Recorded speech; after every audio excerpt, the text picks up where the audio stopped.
It is now 6:45.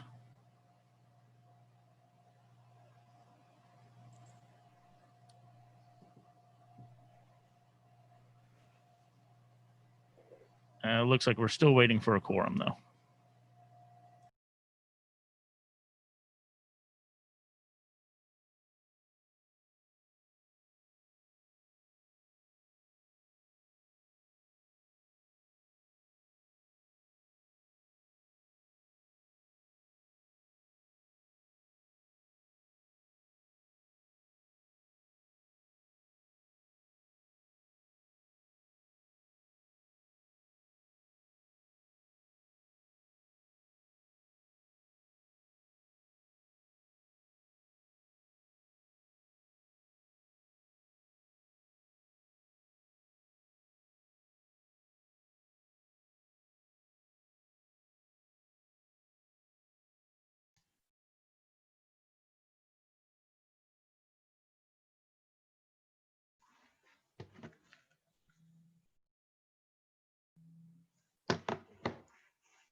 Well, we do have a quorum.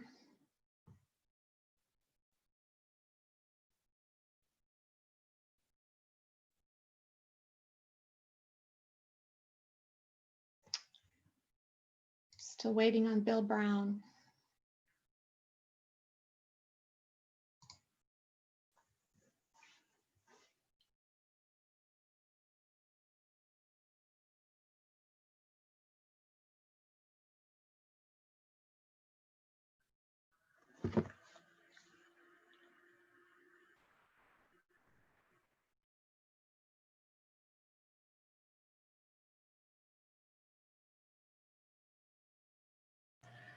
And we're letting Bill in now.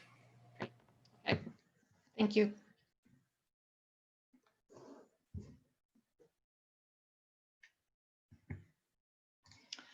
Okay, we'll go ahead and get started. I'd like to call to order this special meeting of the Urbana City Council. Will the clerk please call the roll?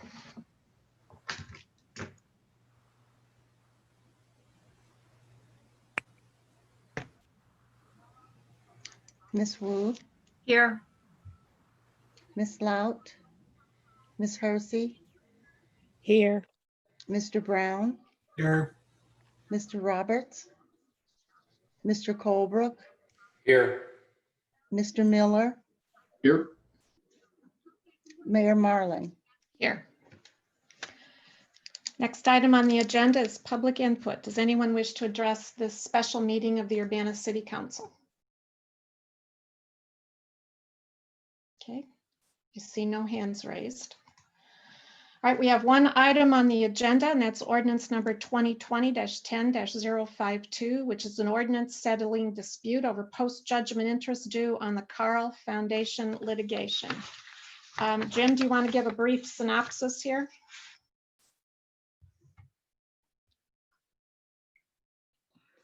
Sure. In January, the trial of the Carl property tax exemption litigation concluded, and a judgment was entered, unfortunately, in favor of Carl. The Code of Civil Procedure and the property tax code provide that interest runs on judgments at a certain, starting at a certain point in time. Under the civil code procedure, Code of Civil Procedure, it runs at 6%. The problem is that the time for when the interest starts to run is different between the two statutes. The city tendered its judgment. Well, it starts to run if the judgment isn't tendered by a certain, or the judgment amount isn't tendered by a certain amount.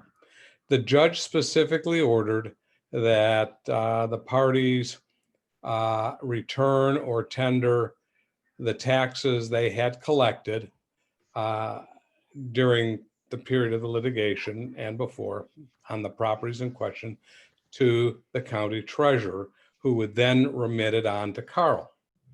The city did tender its part of the judgment, return the taxes. As you all probably recall, those taxes had been held in a separate account or at least segregated and were not spent. So we tendered the amount that we were required in order to pay to the treasurer. The treasurer, for some reason, the county, for some reason, delayed in forwarding those amounts on to Carl, and interest started to accrue. The county came to us and said, well, we have to pay interest because the judgment wasn't paid to Carl in time. And we said it was. We followed the judge's order exactly. The same is true for the township. And so we don't we don't owe any interest. It's the county who failed to deliver the interest or the judgment amount, the taxes, return the taxes by the required date. So the county went back and forth with the defendants, and ultimately, rather than litigating the dispute, they made an offer, and that we would pay a certain amount, and that they would reduce what they were seeking to recover from us. They had paid the interest, or were going to pay the interest. So what you are being asked to approve is a settlement between the city and the county. It has nothing to do with Carl itself, but a settlement in terms of what we have to reimburse or pay over to the city. Determination was thought appropriate between Fred Grosser, myself, Mayor Marlin, Carol Mitten, and Elizabeth Hannon, that settling this would be less expensive than trying to litigate it, go back to the trial court to litigate this, all the while the actual underlying appeal of the Carl case is pending. So that is the recommendation, that you approve the settlement. Just so you know, I have settled many, many, many cases since I've been here without having to go to the city council. But the mayor thought it was very appropriate that you be brought into the loop on this one, because you've been following and been involved in following the Carl case for these many years. And for the record, the original post-judgment interest that was sought was $19,539.08, and it's been reduced to $10,746.49.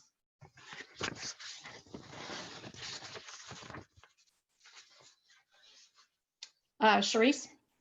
Jared? Can you unmute yourself, Sharice? Thank you. So basically, we're paying the county money that for their mistake. That's our contention. The county, it depends on which statute you apply. We believe the statute in the property tax code, which gives 60 days to return the taxes that are due, applies, and we tendered the judgment, the taxes, back to the county within that time frame. The county contends that the provision in the Code of Civil Procedure, which requires payment of a judgment, be done within 30 days of entry of the judgment. I don't believe we did pay the taxes back within that time frame. Part of the question is that Code of Civil Procedure provision is a general provision that relates to judgments generally, regardless of the kind of litigation you're involved with. The property tax code provision relates to refunding taxes when you're ordered to do so, relating to property taxes. It's a more specific statute, and legislative interpretation provides that the more specific statute applies. county wouldn't buy it. We wouldn't buy the county's position. And ultimately, they made an offer to settle. And at least among those of us who, are part of this recommendation to you, thought, including Mayor Marlin, thought that this was a prudent way of getting that issue past us so we can concentrate more on the appeal.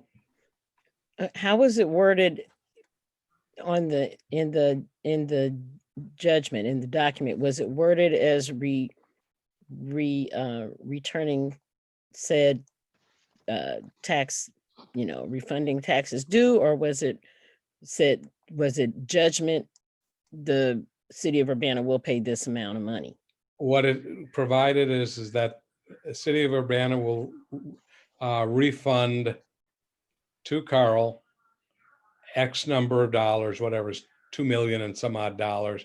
Mhm. The mayor probably has a closer estimate of that number, or the actual number, and that the taxes will be tendered to the county. All the defendants that were supposed to refund taxes were to tender them to the county, and then the county would tender them back to Carl. Why the judge didn't order us and the other defendants to tender them directly to Carl rather than through the county, I can't tell you, other than so the county can record and make sure that the taxes have been paid. Ultimately, Carl gets the post-judgment interest plus the refund of the property taxes. And this is similar to what you approved last week for the township settlement. Mm-hmm. I know. I just want to have a better understanding of the simple fact that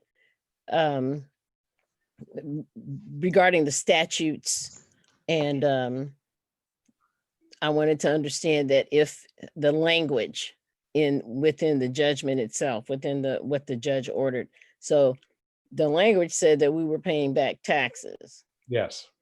Okay. Taxes, yes. All right. And okay.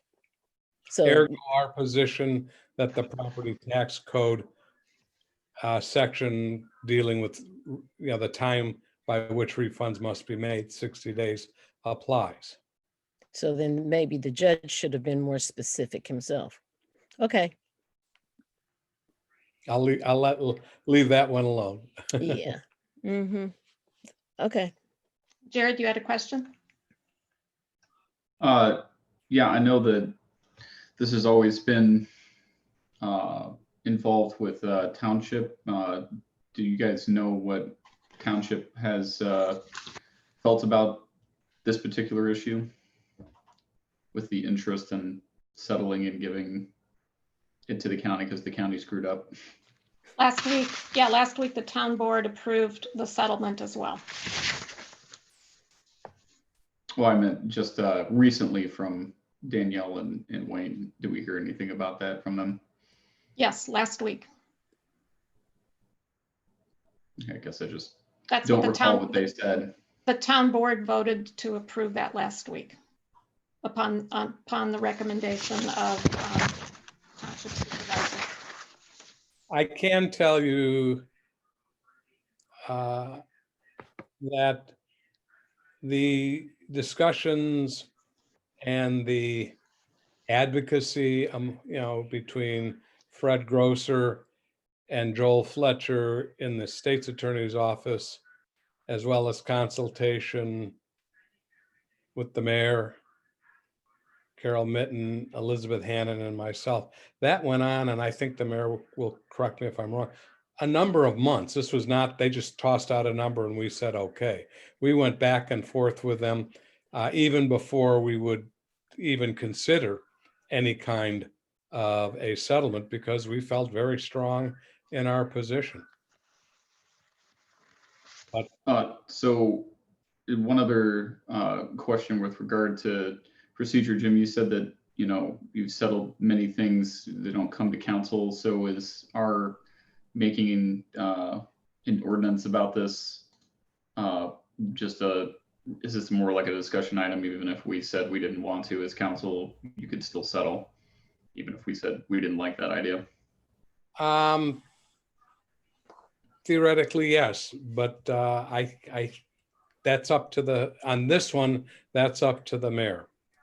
I'm not required to submit settlements to the council in just general litigation, slip, fall, other kinds of litigation that we Mhm. deal with on a regular basis. Okay, I just making sure I understand what our position is with this, because it seemed like that was the case, and I just wanted to make sure that, we're getting an opinion from us, but, not really binding in the final decision. Thanks. Any other questions? Is there a motion? Yeah, I'll make a motion to approve ordinance number 2020-10-052, an ordinance settling dispute over post-judgment interest due on the Carl Foundation litigation. And I'll second that. Further discussion? Okay, will the clerk please call the roll?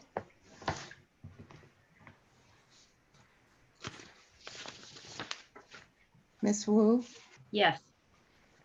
Miss Hersey, Yes. Mr. Brown, Yes.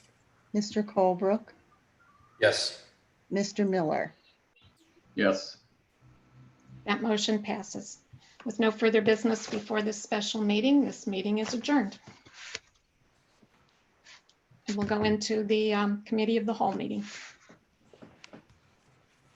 All right, good evening. It is 7:01. I'll call this meeting to order. Will the clerk please call the roll? Miss Wu, Here. Miss Lout, Miss Hersey, Here. Mr. Brown, Here. Mr. Roberts, Mr. Colebrook, Here. Mr. Miller, Here. Mayor Marlin. Here. First item on the agenda is approval of minutes from the previous meeting of September 21st, 2020. I'll move approval of those minutes. And I'll second it. Moved by Jared, seconded by Bill Colbert.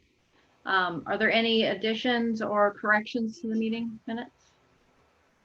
All right, will the clerk please call the roll? Miss Wu, Yes. Miss Hersey, Yes. Mr. Brown, Yes. Mr. Colebrook, Yes. Mr. Miller. Yes. All right, that motion passes. Do we have any additions to the agenda tonight? Jared? Madam Chair, I just have a question. Are we expecting not to see Julie or Dennis tonight? I didn't see an email from them, but. Julie is ill. Julie is ill, and Dennis, I think, had plans not to be in town. Okay, so it's just the five of us then? Yes. Okay, thanks. All right. Any additions to the agenda? All right. We'll move on to public input and presentations. We'll go ahead and start with Kickapoo Rail Trail from Regional Planning Commission. Good evening. Good evening. Allow me to share my screen.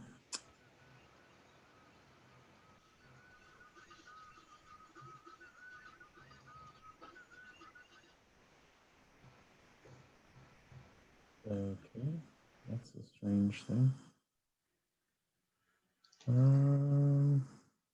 Sorry, just one moment. Okay, there we go.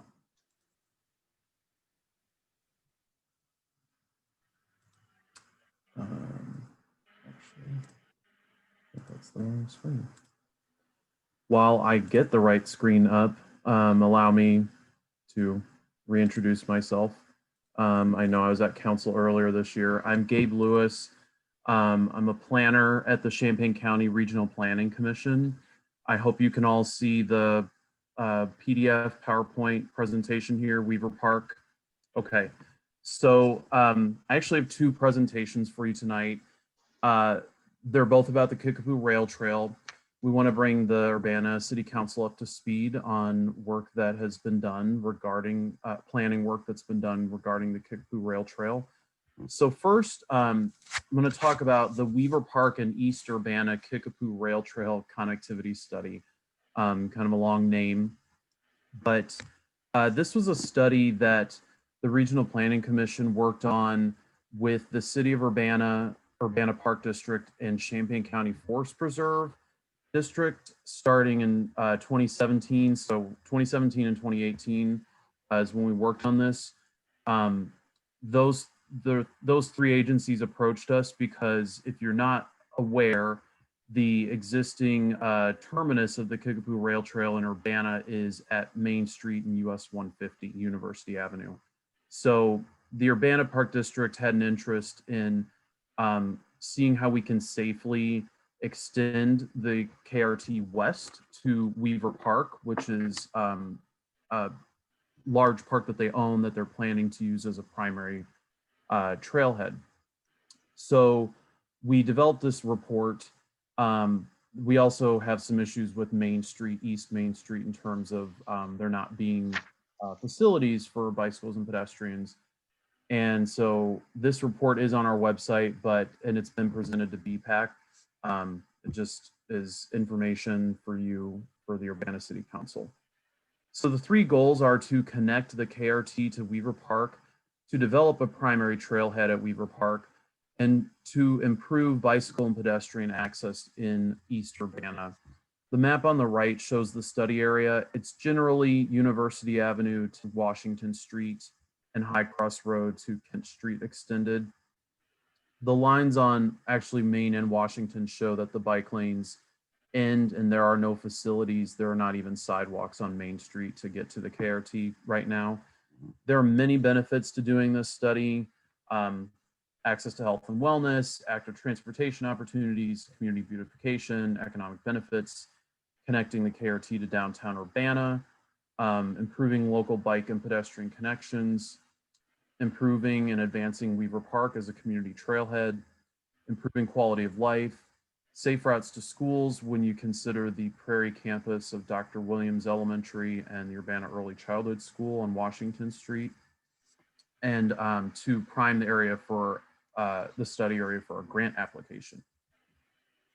So we looked at how the area functions for bicyclists and pedestrians, and the idea is to target what are called interested but concerned cyclists, and like I said, to accommodate pedestrians since there are no sidewalks in that East Main Street area. One tool that was used is bicycle level service, which was used for the city's bike master plans. And then the other tools are level traffic stress, which is bicycle level traffic stress, BLTS, and for pedestrians is PLTS. It's a 1 to 4 condition where 1 is the least stressful for a certain block and 4 is the most stressful.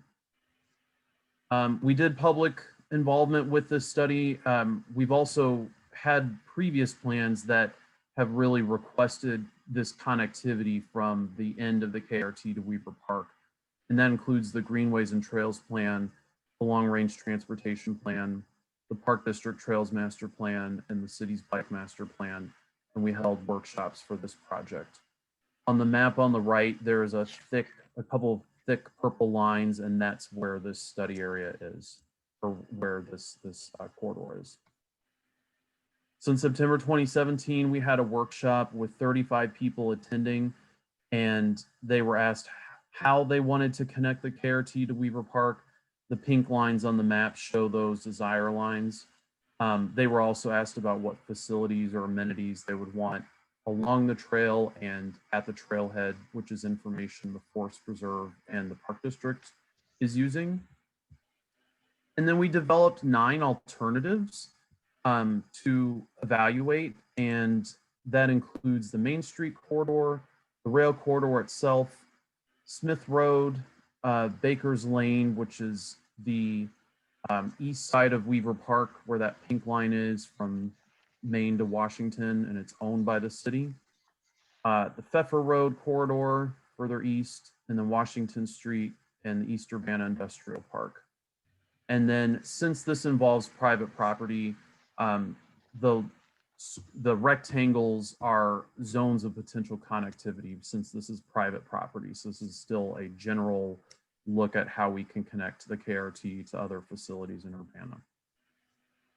The report gives the name of the alternative, a description with text and map. We use the side path suitability tool in this area, which is from Ride, Illinois, and it shows that most of the side paths in these alternatives are suitable, but the side path that would be on the north side of Washington Street, east of Dodson Drive, would not be suitable since there are individual homes and driveways, not quite as safe. We used our crosswalk guidelines for that Baker's Lane alternative. The proposal would be to use the rail corridor and continue west to where Baker's Lane lines up, and then again that zone of potential connectivity, somehow get through there to Main Street, and then have a trail crossing on Main Street. We identified opportunities and constraints for each alternative, and we've included photos, the renderings that we have from the bike master plan. So on the bottom, you can see what a trail would look like at Washington Street at the early childhood school if you had something that continued north and connected Scottswood and Main Street and the KRT. And with this, we ended up looking at the number of opportunities and constraints and how many more opportunities we had. So for 5 alternatives, there were more opportunities than not. 1 alternative was even, and then 3 alternatives had more constraints. So those were definitely lower end, not really considered moving forward. With the 3 goals of the project, we also looked at that, how each alternative met those goals. And 2, 3, 4, and 5 met all 3 of those goals. I should also note that 4, 3, and 1 had the most opportunities versus constraints. So we presented this at another public meeting in 2018, and it resulted in the top 3 alternatives being that Baker's Lane is the most preferred way to extend the KRT west to get to Weaver Park. And then Smith Road is the next one. So Baker's is the red lines and rectangle. Smith is the orange line and rectangle to the left of the red line. And then alternative 2 is building a side path on Main Street. So with this, the Urbana Park District, continued to develop their trailhead at Weaver Park, adding the parking lot. It's recommended for the city to work with the Forest Preserve and RPC on bike wayfinding signage. Now the bike wayfinding plan is a final document, so there's guidance there. And then just to continue this Urbana KRT connectivity partnership with all 3 or 4 of these agencies, if you include RPC. The alternative implementation is contingent on further analysis. What I should also point out is another reason for this study, west of Main Street until you get to the next street crossing, Smith Road, the Forest Preserve owns a portion of the land, and then it goes back to Norfolk Southern ownership. So that we ended up with these 3 alternatives, and this is actually a good transition to the current KRT study. So with that study complete, the question is, how do we continue further west with the desire to extend the KRT to downtown Urbana, points throughout the community, the Carl Hospital campus. So in 2019, we began this Urbana KRT extension study. And it's a 2.4 mile corridor along the Norfolk Southern Railroad. This is considered an active railroad. Going from east to west, there is no crossing at Smith Road, but Norfolk Southern does still own the land and the rail track. As we developed this study, we broke this area into 4 sections. Section 1, going now from west to east, is Lincoln Avenue to Broadway Avenue. Section 2 is Broadway Avenue to Maple Street. Section 3 is Maple Street to Learman Avenue extended, and there is no road crossing in this section. And then Section 4 is Learman Avenue to Scottswood Drive extended, and Smith Road is the only crossing there. So this study is now available on the RPC website, and we're presenting to you tonight because it's open for a 30-day public comment period. I'll say it again at the end, but we want to encourage the council and the city to promote this, to let people know that this is available and that we want to get input from residents. The document is broken into 9 chapters, 2 of which will be added after the public comment period. And I'll go through what we have piece by piece. An introduction, we've looked at literature and peer city reviews, existing conditions, network analyses, environmental conditions, facility types, and alternative analysis. So within the introduction, we define the study area. Again, we mention that property ownership, that it's owned by Norfolk Southern. What we're aware of is that there are 2 active users of this rail line. So it's unlikely that the railroad will be removed anytime soon, as long as those users are still using the tracks. So not only do we have to look at rail to trail, but now we're going to have to look at a rail with trail. We identified some benefits of doing this study and also installing a rail trail. It's connectivity for people walking and biking. There's economic benefits for existing businesses, creates jobs, trail construction, can create 17 jobs per $1 million spent, according to the Rails to Trails Conservancy. There's environmental benefits, health benefits for people using active transportation. Can reduce liability for railroads if there's an established and organized trail instead of people just using it as it is. And then safety benefits. We have a steering committee with the City of Urbana, the Urbana Park District, and the Forest Preserve, and then a stakeholder committee with 11 additional agencies, including Carl. So several people, several groups have been involved. For literature reviews, we've looked at local plans, state documents that show that we would need a minimum 15-foot buffer between trails and active rail lines. That's established in IDOT guidance. And then national documents that talk about case studies in other parts of the country of rails to trails and rails with trails. We don't have to look too far, actually, to find several examples. In Illinois and Indiana, we have several. Indianapolis and Carmel, Indiana, have the Monon Trail and Monon Greenway. Bloomington, Indiana, has the Beeline Trail, and the top right and bottom left photos are from Bloomington, where you have a bridge that could be something like what we could do on Vine Street in Urbana. And then the trail that goes by a grocery store, this rail corridor goes right next to Schnucks and Save-A-Lot. And then in Chicago, they have the 606 Trail, and Bloomington Normal has the Constitution Trail. And the bottom right picture is actually in Bloomington, Illinois, where there is a rail with trail. So you have a separation with the fence between the railroad and the actual trail. And this is something we can start to point to when the railroads say, you can't do any kind of trail near railroad. There are examples, there are precedents. We also are aware of 5 other Midwest cities that Norfolk Southern specifically has rail with trails. They weren't maybe the ones developing them, but there is a rail with trail on Norfolk Southern property. We looked at transportation conditions, the network. We did a lot of traffic counts of all modes.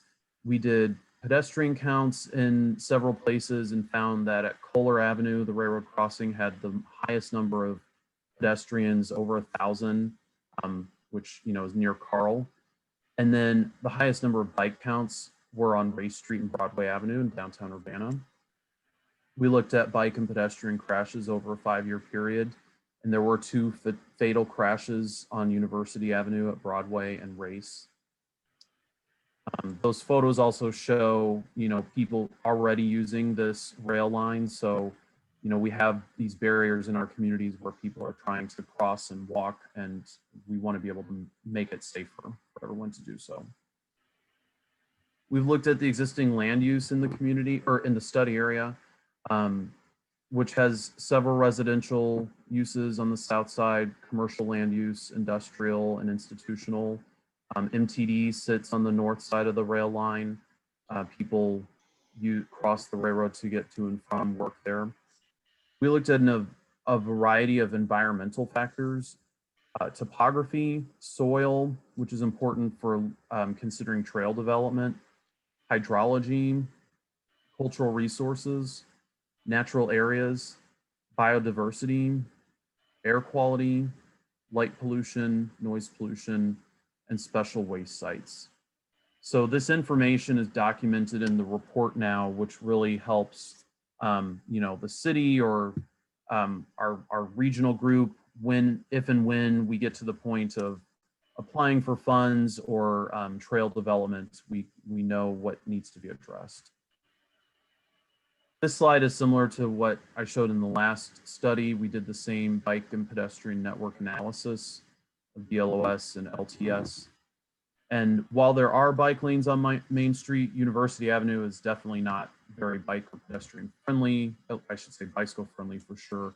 But what we continue to hear nationally and locally is that people want a separated facility to walk or bike on. I'm very happy with the on-street facilities we have, and we need that. Sometimes it's the only option we have are to use streets, but people are interested in getting as much separation as they can. Also, given this year with the pandemic, people want to and need to get outside for their own health, a change of scenery, and they also need space to distance. So having some kind of trail on a separated right-of-way would help with that. So we have a chapter that talks about all the different types of facilities. And then we get into the alternative analysis. This is the main information that we want people to look at and weigh in on. People can give comments on any part of the report as well. We considered 16 alternatives based on those 4 sections and looking at the north or south side of the railroad, different combinations. And we ended up with 5 alternatives that we are seeking the public input. However, if people feel that they want a different combination, we want to hear about that too. Things that we kept in mind to develop these alternatives are to try to maximize opportunities, connectivity, and uniformity. And uniformity is more thinking about that side of the railroad, not switching every block if that's possible. However, there are certain challenges where that might need to be the case. And then we want to minimize potential constraints and environmental impacts. With this, we identified opportunities and constraints for this study like we did the last. And then with guidance from the stakeholder committee, we tried to make this a little more quantitative. So we created a suitability analysis. And these 10 factors include safety, development potential, parcel access, the EPA facilities, which are also known as special waste, community support, connectivity, economic benefit, environmental impact, cultural resource impact, and aesthetics. And so these next 5 slides just show each of the alternatives. This is the all north side alternatives, alternative 1, I'm sorry, all south side alternative. I mentioned the buffer or distance we need to be from a railroad. Based on that, we looked at a 30-foot buffer from the railroad center line to allow for 15 feet of space from the railroad to a potential trail, and then a 15-foot trail right of way where a 10-foot trail could be built with some vegetative buffers. And so this is overlaid with parcels that fall within that 30 feet. Letters were sent by the city to those parcel owners, those property owners, to make them aware. I want to be clear, none of this means that anyone's property is being considered for any kind of acquisition or access at this time. We're just trying to look at what is involved with building a trail on a certain side of the railroad and what factors, what positives and negatives that includes. When we look at section 3, so you might notice there are dots that section 1 has road crossings, and then section 2 has a yellow dot on Vine Street that bridge will need to be addressed. Sections 3 and 4, again, don't have many road crossings, but there are still railroad spurs, and they're called sidings, where people will need to, or where a trail would have to cross. So that's just another factor that would be, that has to be considered on trail construction. Alternative 2 uses the south side for all sections except 4, where it moves to the north side. Alternative 3 uses, I think I miswrote one of my slides. It is the south side and then north. Let me make sure I have this right. South. I have it in my notes in a different format, so I apologize. This goes on the north side on section 1, south side on section 2, 3, and 4.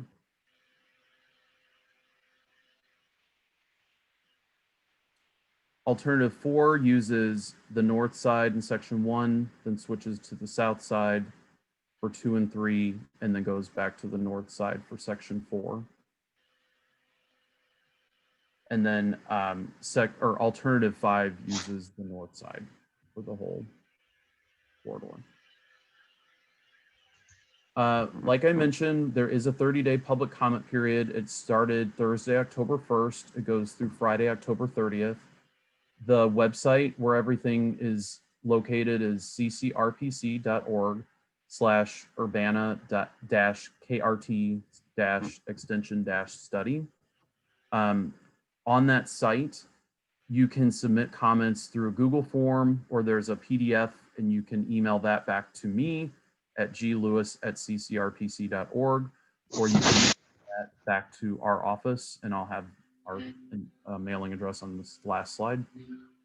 We are presenting to the Urbana Park District Advisory Board and Forest Preserve and Park District Board in November and December, and then we will need an action from the City Council in November or December after this public comment period is over. The study will end at the end of this year. Thank you very much for your time. As I mentioned, this is my contact information and address and the website where the public comment materials are. So as mentioned, I encourage you to share that. Thank you. Thank you. Does anybody have any questions for Gabe?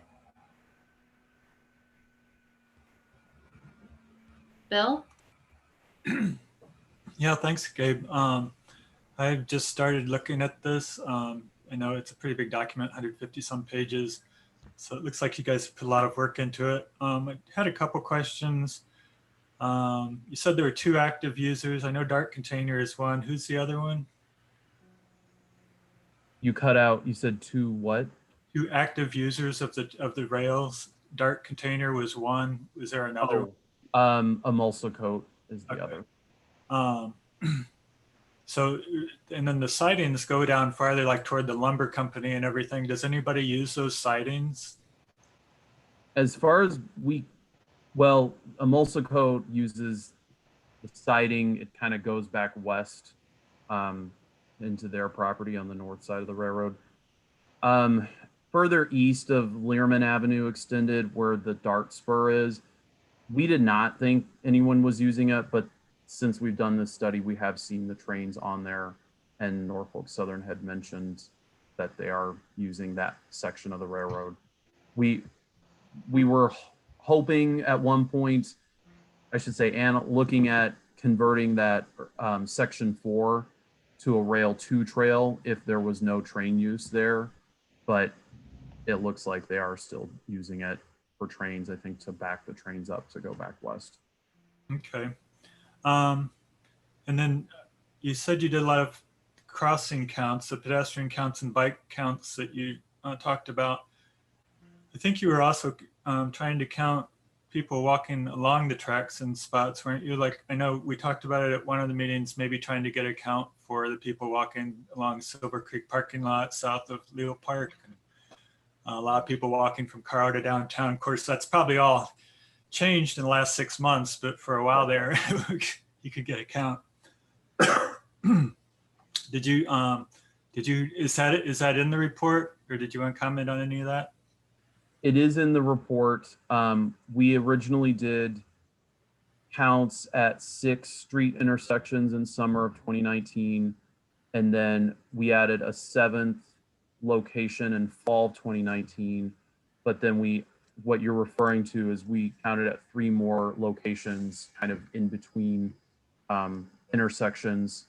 And those are all in chapter 3, existing conditions, where there are maps and there's diagrams that kind of pull out what the counts are. There are some charts too. So not, as many people in those exact, or in those in between sections, just because there wasn't a lot of north-south movement. It was only east-west, but there were people. Okay.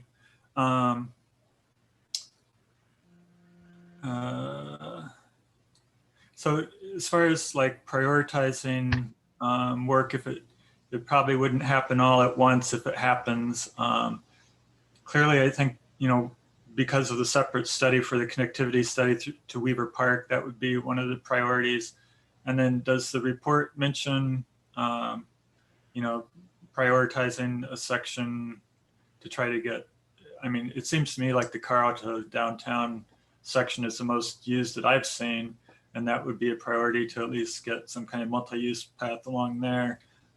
Does the report lay out sort of a plan as far as how to approach things section by section? It doesn't right now. That is information we could include in the implementation chapter if there was consensus and or at least guidance. I think especially from the city. One of my first thoughts is that, we all want to just continue extending what is existing westward so that we're just continuing that momentum. But I understand too the approach of getting something established in the downtown or downtown to Carl area so that you have a piece where the most people are walking and kind of using that area as it is, and then we can kind of connect pieces in between. Yeah, the part along the part between the connectivity study, say at Weaver Park to Broadway or to Vine, at least there is Main Street there. It's not optimal. A lot of people don't like riding their bikes on Main Street. There's also a lot of broken glass there sometimes, and you do have traffic turning in front of you. So it's definitely needed in that section. But yeah, as far as the number of users in a spot where we don't have anything currently, I think the other two connections would be good. And then as far as you said council action needed, are you just looking for us to accept the report, or do you want us to give direction in some sense? I think it would be at least an acceptance. I think we probably need some kind of approval since the study was kind of brought about for a city desire. I know that it's a high priority for the Urbana Park District as well, but for us to be able to, since it's a state grant for IDOT, then we would want to have some kind of formal action from the city, at least accepting the document, preferably approving. Okay, and are you planning to give this presentation at BPAC in a couple of weeks, or? I haven't been invited, so I know if you want me to come. Okay. Sounds like an invitation almost right now, but it is kind of. BPAC, I'm sure would have a lot of input on it. So yeah, let's talk about that offline. Thanks. That sounds good. All right, other questions for Gabe tonight? Bill Colbrook? Yeah, thanks, Gabe. I appreciate it. I am very familiar with the Constitution Trail over Bloomington Normal. Probably a little bit more familiar with the Normal side than the Bloomington side. Frankly, I was not familiar that there was a rails with trails section over there. I thought it was all put on abandoned railroad right away. But I take you at your word, that they've got it up against active railways. We had received an email from a concerned citizen this last week regarding the 100 block of North Cottage Grove, and I physically went out there and walked that area. And you speak of one, we've got a couple active users that the railroad is servicing, there on the east side of town, and more than likely, those businesses are still going to need those railroad services. Just looking at, you had mentioned that from the center of the railroad track, there's a 30-foot on both sides, 15 foot on one side, 15 foot on the other. And then you need, even a bigger buffer, beyond that 15 feet, so to account for the safety. I just don't see the room there on that North Cottage Grove area that's immediately south of MTD where a right-of-way would go. And, I just don't know where to squeeze it in. And obviously, with the industrial buildings on the north side of the railroad, who would, that's just not a very aesthetic pleasing location on the north side of the railroad tracks there at those commercial sites. Could you speak to that a little bit? Yeah, I think first of all, regarding the buffer and the proximity to residents and to adjacent property, we basically wanted to be transparent with this study about what is the best practice, which is this 30 feet buffer, and then where that would be. It doesn't mean that anything is happening tomorrow, that's for sure, but that is why we want input and further guidance on this study to say, okay, let's not, I'm just giving an example, let's not pursue that south side of the railroad in section 3 because there's those concerns. Those are the kind of comments we want to hear this month and know. The aesthetics.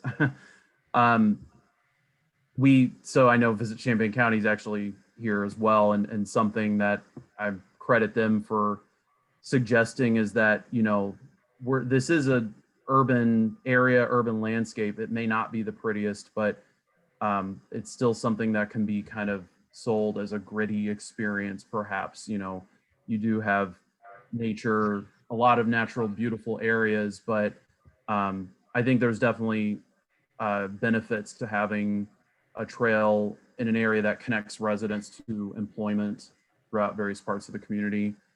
So even if it goes by an area that's not the prettiest to look at, it can still be beneficial to recreational and transportation users. I appreciate that. And I've got one other question. So you mentioned multiple cities that have either rails to trails or rails with trails. Have you studied at all or had them provide any information on crime as it relates to a trail that goes through an urban area, specifically, the crime that they would have on the trail itself, rural versus something in an urban area, and also the crime that would be associated with adjacent properties. Property owners are going to be concerned that a trail is going to be coming in their backyard, and then people are going to be hopping a fence or coming in their backyard or somehow vandalizing or burglarizing their place or whatever the people may do. So if you got any information from these Midwest cities, these neighboring cities that have this functionality within their city on crime? We don't have any information on that right now in this report, but that is something that we can look at to see what other cities experience. From what I understand, typically there's not a lot of crime on rails to trails or rails with trails, but we can look more into that to provide further. And the reason I mentioned is because I think it's actually going to, when we look into it, probably be a positive aspect of your study. Because I remember back in the day, a lot of residents of Bloomington Normal were extremely concerned about, what I just mentioned, crime on the trail, crime adjacent to the trail on their personal properties. And I'm not for sure that that actually came to pass. I believe the trail is probably a little bit safer than what the residents originally had envisioned when they were in their planning phase as well. Now, having said that, I know that crime does happen on the trail, just like crime happens everywhere else, whether it's rural or urban, suburban, crime happens. But a lot of it's just crime prevention and a lot patrol, some environmental things, whether they be low lit safety lights along the trail. A lot of things that could be done just to make the trail a safer place. But I just was, I guess I would be looking for some sort of information from the people that have successfully put in, these features in their city of what the crime impact is to the residents. Yeah, we can look at that.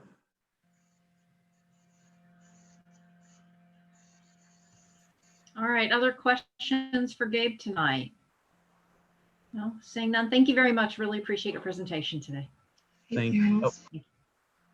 Mayor? Diane? I just wanted to acknowledge the work of the Regional Planning Commission, both in securing the grant for this feasibility study. It was for about $100,000, and also for Carl Hospital for providing the local match of $25,000. It wouldn't have happened without those two funding sources. So that's very important.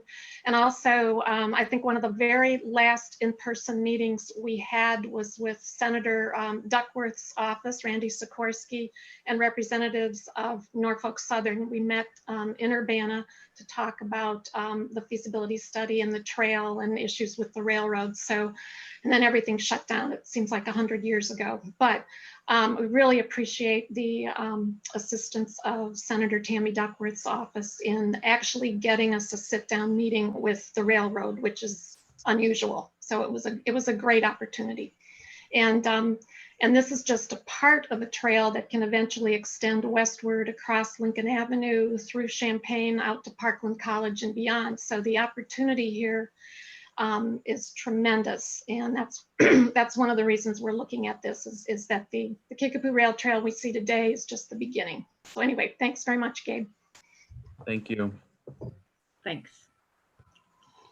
All right, we will move along to public participation. If you wish to address City Council, Committee of the Whole, please raise your hand. I'll give you a few minutes.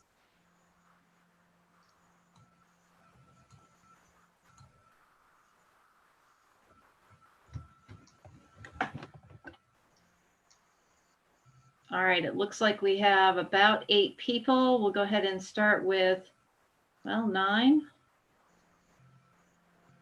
We'll go ahead and start with Amina Payne. Amina Payne, you have 5 minutes.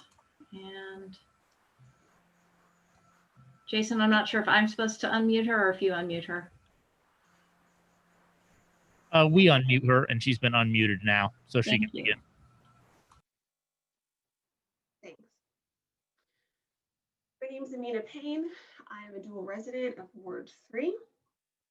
So far in 2020, 93% of youth arrests have been of Black children.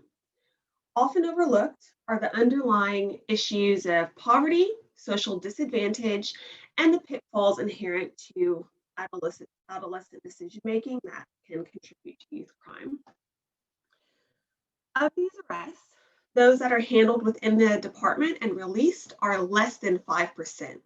It was six arrests were handled within the department and released. That's 5% of the total arrests of Black kids. I followed up several times on a meeting that was promised and querying why these horrific statistics are not being addressed. Why isn't the Urbana crime analyst making these connections? Black kids are stopped and frisked by cops more often. They're sent to court more often. People call the cops on them more often.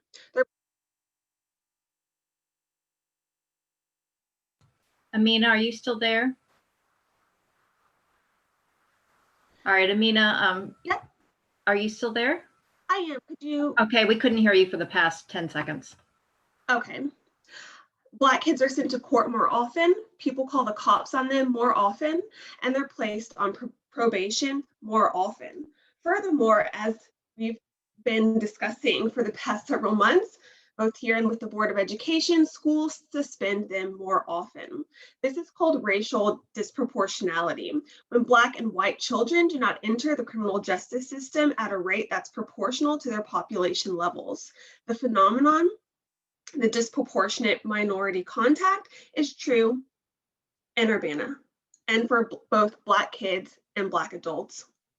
Now in April, a video was produced by Urbana's police department. It was created with Officer Joe Cassidy, who incidentally has one of the highest rates of arrests of Black kids.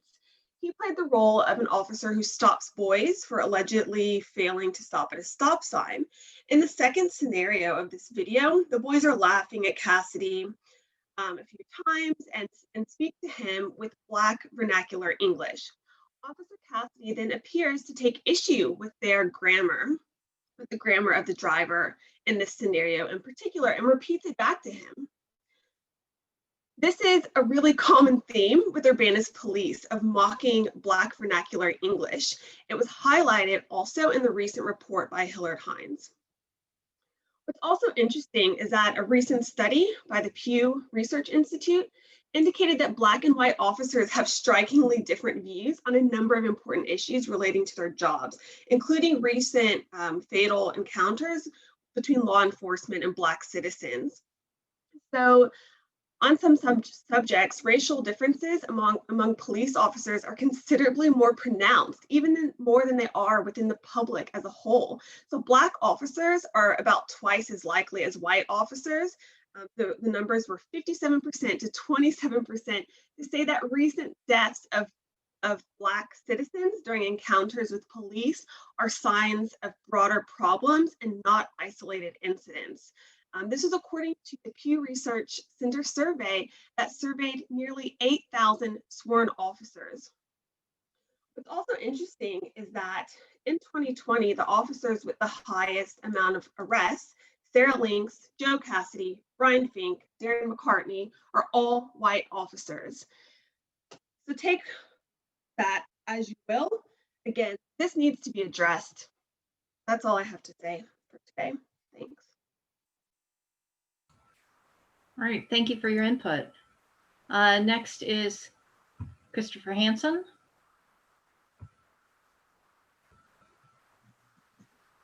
Hi, can you hear me okay? Yep, we can hear you. All right, thanks. My name is Christopher Hansen. I live in Urbana. That bike path presentation went about 40 minutes. And if I understand the new rules that Marlon is putting forward, Mr. Lewis would have been limited to 10 minutes, or the council would have needed to take a stop and take a vote to extend. So you might want to reconsider if that kind of 10-minute rule for invited presentations is something you want to endorse. I'm not going to say a whole lot today because I really would like to hear the city council members have a real discussion tonight, if that is even possible, but I'll reiterate some points. Diane Marlin, James Simon, and Kurt Borman did conspire to defraud the residents of Urbana by charging extremely excessive and illegal FOIA fees for public records. Diane Marlin, James Simon, and Kurt Borman all claimed that what they were doing was legal. The Illinois Attorney General has been very clear on this issue. Marlin, Simon, and Borman are wrong, and Urbana has been committing violations and still is frequently violating the FOIA law. Kurt Borman and his staff continue to employ new illegal and unethical tactics over and over, all in an effort to conceal public records from view and express their spite for the residents of Urbana. These issues have been brought to the attention of the council repeatedly over the past few months. What I would like the city council to contemplate, ideally out loud so the public can hear, is how Urbana came to the point of normalizing corruption within our city government. Diane Marlin and others have been violating the Open Meetings Act. And again, we have James Simon claiming that what Marlin is doing is legal and justified. Simon even suggested the idea of suing residents who speak out about misconduct and corruption. What I would like the council to consider is that given that Diane Marlin and James Simon were so abysmally wrong about the legality of their FOIA practices, why should we take their word that the proposed restrictions on speech are legal? What I really want to get at here is how can we make it so the Urbana City Council thinks on its own instead of just going along with whatever the mayor's staff tell you to believe. And I really haven't seen much of it in the past, but I'm hopeful tonight maybe we'll actually see you guys have an honest discussion. That'd be great. Thanks.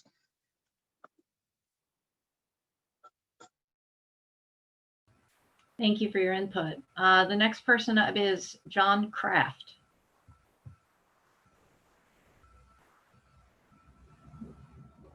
Can you hear me? Yep, we can hear you. I didn't know I had that photo up, but anyway, a couple things. I would encourage you to vote no on any pay increases for yourselves. The second issue is the ordinance for electronic meeting attendance changes. I don't see how you can, or you don't define what you mean when you talk about harassing and other types of speech. Just because you don't agree with it, and you might think it's harassing, doesn't mean it's actually harassing. Yes, we all know what fighting words are, and those generally are not permitted. The last thing is on this FOIA discussion. Before I talk about the FOIA discussion, I looked at your FOIA policy, and it talks about mailing and delivery of a FOIA request is at the actual cost. I would ask you to review that because there's several opinions by the Attorney General that specifically say you can't charge anybody postage to mail their FOIA requests to them. The law says you have to provide the requested documents. It doesn't say you can charge to provide them, except in specific instances when they have to put them on different types of media, like a flash card or a DVD. The other thing,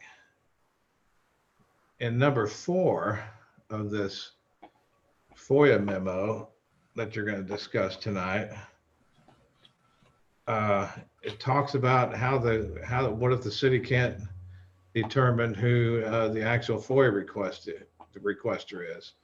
Well, it's not the city's job to figure out who the FOIA requester is. They just receive the request and honor it. It's not, the public is not required to tell you who requests the documents. And then it goes on to talk about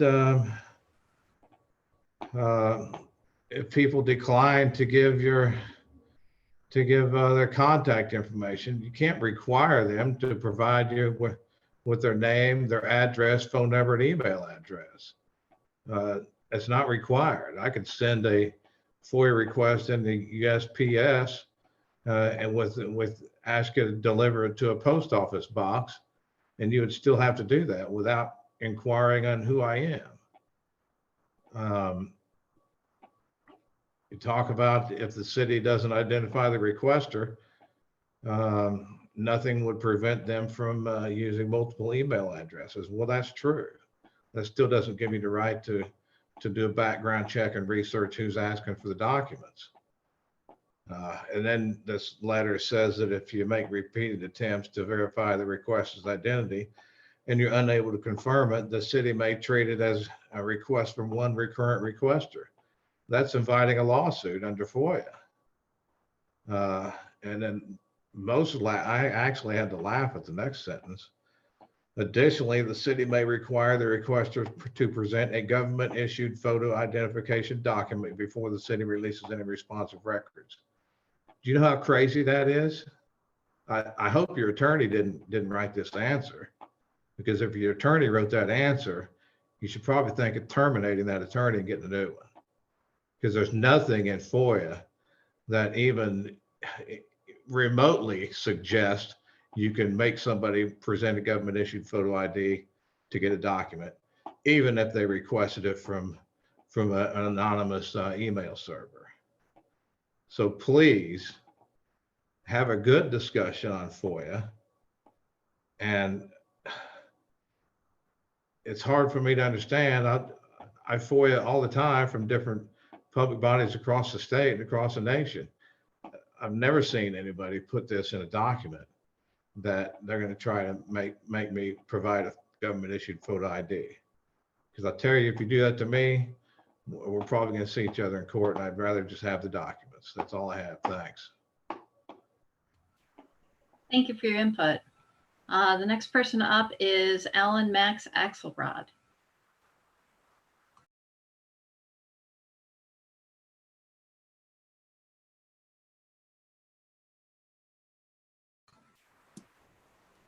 Yeah, hello, can you hear me? Yep, we can hear you fine. Alrighty, so I've got actually some good news, allegedly. So here is what happened just before this city council meeting tonight. After organizing with the Macon County Democrats and the Central Illinois Democratic Socialists of America and the Decatur Defensive Action and Mutual Aid organization, as well as numerous other community groups, we passed a moratorium on water shutoffs in Decatur. This is in part because they have a municipal water service provider. Their moratorium, to my understanding, does not exist in an analogous capacity in Bloomington, where they have municipal water, in Normal, where they have municipal water, and in Springfield, where they have municipal electricity, if not electricity and gas. We're still facing the fact that Ameren, Illinois is operating under different standards than they agreed to. I'd gotten, as I mentioned, a statement from an Ameren employee who basically, I'm going to pull that up in a second, confirms that they were not operating in the capacity that was agreed to and published on the press release. The other aspect that I wanted to touch on is that, as I mentioned, the governor lied the Saturday before last, claiming that he had used all of his office's power. The state statute that I quoted was in fact the same state statute that he's been using repeatedly for eviction moratoria extensions. That same power exists in Kentucky, where they've used it for mandatory utility shutoff protections, as I enumerated last week. The statement from the, oh geez, this is sorted in some funky fashion, bear with me. The statement from the Ameren employee that they consented to reads as such. Ameren, Illinois has instructed employees, in contradiction of the Illinois Commerce Commission press release on their agreement, to shut off past due accounts based on whether a household had received LIHEAP, that's the Low Income Home Energy Assistance Program, in the last 12 months. However, LIHEAP's eligibility in Illinois is based off of monthly income. Anyone who is not earning above 200% of the federal poverty line in the last 30 days is eligible. This is the basis of the instruction from the Illinois Commerce Commission that no documentation or written proof is necessary, but you must make the phone call and verbalize your difficulty. Despite this action being done by a resident in Alton 72 hours into the 6-month agreement, Ameren, Illinois shut off their power. Ameren, Illinois appears to be doing this to aggressively push for deferred payment agreements with hard and real consequences. This restrictive standard is hugely problematic because, especially during the pandemic, there are customers calling into Ameren who are reporting that they can't be seen or talked to for months. This is across the region, not necessarily here, because of how overwhelmed our undersupported social services are. Yet again, we see the consequences of Governor J.B. Pritzker not enacting a mandatory utility shutoffs moratorium. According to one anonymous Ameren employee, Ameren is not only continuing to do well as they were in their Q2 2020 financial earnings call, but also discouraging employees from asking callers if they are experiencing financial hardship. I connected this anonymous employee to the Citizens Utility Board, and they provided corroborating statements there as well. So again, to recap, the Illinois Commerce Commission sent out a press release 2 Tuesdays ago that stated that all you had to do was verbalize financial difficulty, which basically meant that you could not afford your utilities because your last 30 days of income were below 200% of the poverty line, but you do not have to be that specific. Yet Ameren, Illinois, according to this employee, and still is operating with the much more restrictive standard of you had to have had LIHEAP 12 months ago or in the last 12 months. It's not a year-round program because of its chronic underfunding. This is why the voluntary moratorium is essentially meaningless.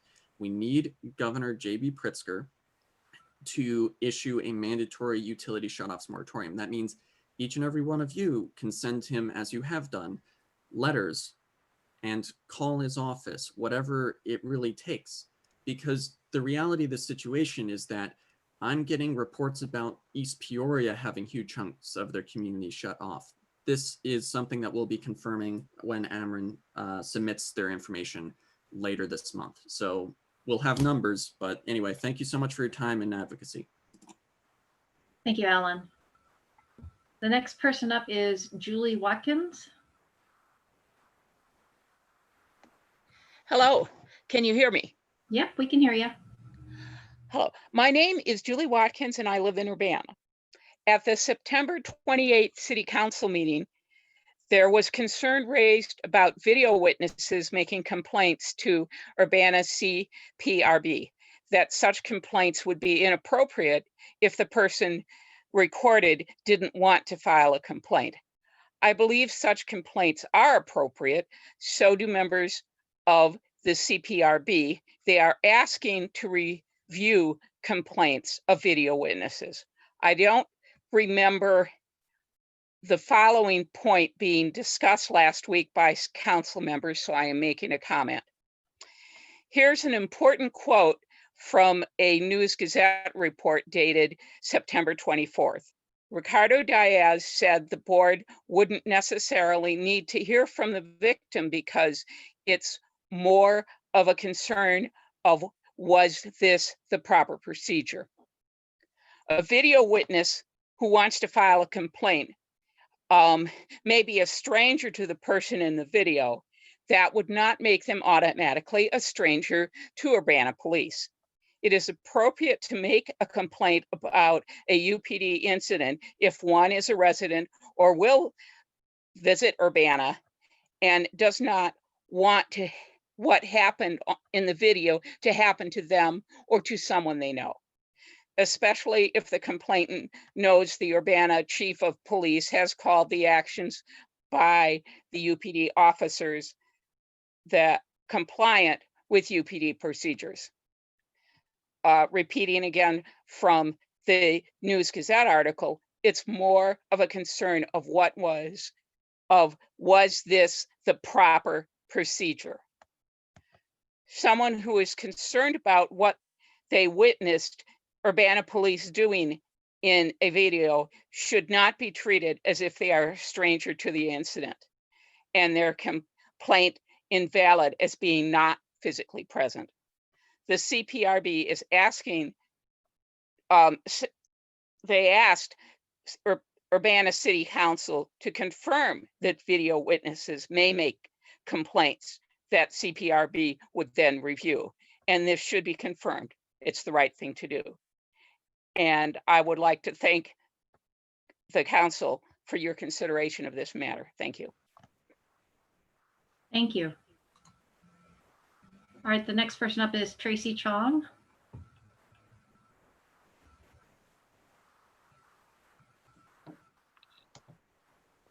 Hi, can you hear me? Yep, we can hear you. Okay, hi, I'm Tracy Chong from Urbana. I have several comments regarding the Freedom of Information Act memo prepared for tonight's discussion on FOIA. First up, Mayor Marlin and City Attorney James Simon have lied several times that there are only 2 people labeled as recurrent requesters. However, when called out week after week about this lie, the city is now trying to justify their lie by saying that if the city cannot verify the requester's identity, the city may label the person as a recurrent requester. What the city is doing is illegal. It is illegal for the city to require a requester to present a government-issued photo ID when requesting records. The Illinois Attorney General has stated that there is no provision of FOIA that authorizes a public body to require a requester to provide photo identification. Failure to show ID is not an exception allowed by the FOIA statute. There is a very real fear of retaliation by the city, and some residents may choose not to provide photo identification when making requests. Not only is the city violating the FOIA statute by requiring photo ID, but this is another form of discrimination by the city. Some requesters are never asked for any form of ID, and some residents are asked to prove who they are. The city is actively discriminating against anyone who might not be comfortable showing their photo ID. Next, you'll notice in the memo that it spends some time describing voluminous requests. When did voluminous requests become a big deal? Why did it become a big deal just recently? Well, this is the answer. City Attorney James Simon, FOIA Officer Kurt Bowman, and Mayor Marlin have said multiple times in the past that the exorbitant fees charged to residents for public records were totally legal because they were only charged to 2 recurrent requesters, one of them being myself. However, now that the Public Access Counselor has found that this is illegal, the city is trying to spin it such that these requests were actually voluminous requests.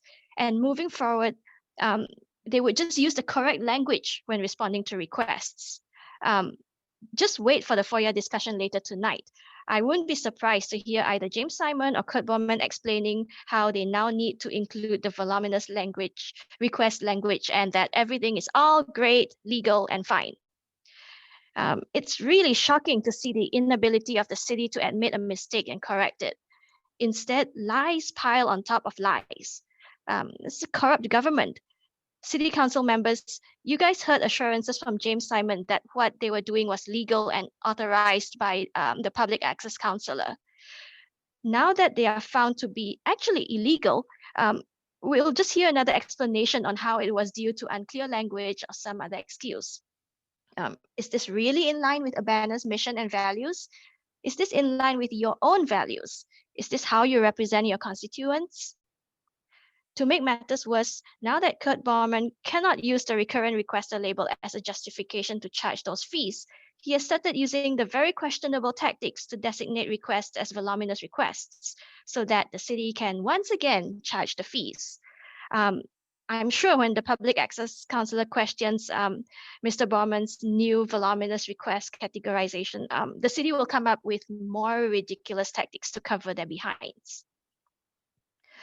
And regarding the new public input ordinance and Mayor Marlin's proposed censorship, Mayor Marlin, Christopher Hansen's suggestion last week was very constructive. He asked you and James Simon to cite specific instances from previous public input that would be considered abusive, threatening, or having an undesired tone or tenor, and explain to the public why. I second this suggestion, and I think it would be an excellent example-based way to clarify what the problem is before hastily agreeing with what Mayor Marlin is proposing in today's ordinance. And finally, to end, it has been close to 1 month since the Hillard-Hines presentation, and I'm just checking in to see if you guys have heard back from Hillard-Hines about the issue of Officer Ruff's gun safety being on. Thank you. Thank you. The next person up is Grace Wilkin.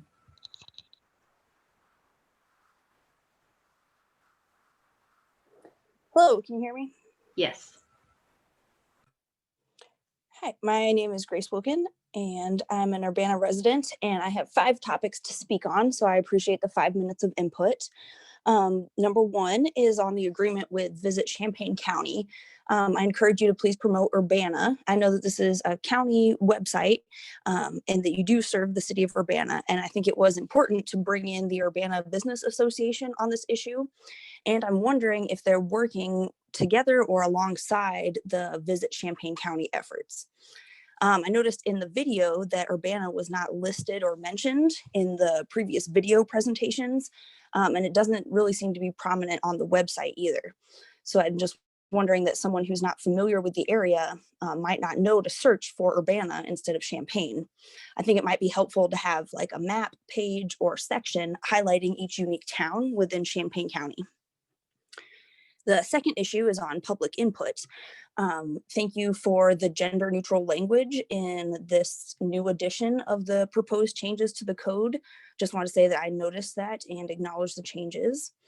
I'm really still unclear on if public input is an agenda item that can be deferred until a later meeting, because it seems like if so, that's a way to not include public input at certain meetings. So I'm really not clear on that issue. I'm also wondering how this will impact other city bodies. I'm a member of the Urbana Sustainability Advisory Commission, the SAC, and I'm wondering what happens if we want to hear from the public for 5 minutes each. I'm not sure if this falls under a quasi-judicial meeting that's written in there where we can use separate rules, but this was a thing that the SAC did not have an opportunity for input on this decision. And I think that social well-being and involved public and input is part of a sustainable community. I'm also concerned about the room for interpretation on public input that's not allowed. It seems like it could be easily abused. And just I wanted to state that saying something quote unquote negative about someone that is true is not defamation. I don't understand what the council is afraid of. Are these public comments too passionate, too inconvenient? Maybe you're uncomfortable with being called out for certain things, and that makes sense. That is something for each of you to address within yourselves. It's important to hear and welcome criticism, even if it might be uncomfortable. Limiting public comment because it's uncomfortable, annoying, or inconvenient does not justify limiting the public's participation in our government. I understand the value of written comment, but there are issues with relying too heavily on written comment like email that's been suggested. I'm not sure where this public input is shared. It doesn't look like the meeting minutes are public. And I'm also wondering, does this new code have this changed to now someone has to request that an email be added to public input instead of automatically doing it as it seems it is now? Also relying on this written comment is discriminatory for people with disabilities and or limited access to technology. I think there's a lot of value in allowing the public to listen to each other's input and not just emailing the city council separately. Also, I'm wondering how we know that the emails will be read or considered. I acknowledge that a few city council members are involved in email responses. And I think that it also gets a little weird to continue a one-on-one back and forth conversation with a city council member when we want to speak to someone as a whole. So I think this is a really big decision that needs more discussion and input from other city bodies and the public before changing the code, even if this is just for virtual meetings. So I ask that you please do not approve this change to the city code tonight, but at least continue the conversation. The third issue is on racial discrepancy in Urbana police. This is an obvious and ongoing issue. The public keeps bringing it up because we're not satisfied with the action or reaction to it. Our community is fortunate to have so many people who consistently come here to advocate, and it might be more effective to listen, respond, and react to the public instead of limiting it. Trying to go fast here. Fourth issue is on utility shutoffs. Please listen to input and look into this issue. We need to ensure that none of our community members are without heat, electricity, and water during the pandemic, and especially during the winter weather. My fifth issue here is on the FOIA discussion. It's very important and valuable to have such a dedicated public body that's helping to keep our city and community accountable. Unnecessarily limiting FOIA requests in any way suggests an attempt to squash public involvement and hide important truth from the public. In our current time of racial tension, police violence, and the pandemic, it's important that we embrace public involvement and work towards our shared value of transparency. So please seek to follow the FOIA requests and allow the public our protected access to public records. Thank you. Thank you for your input. Lena Walker.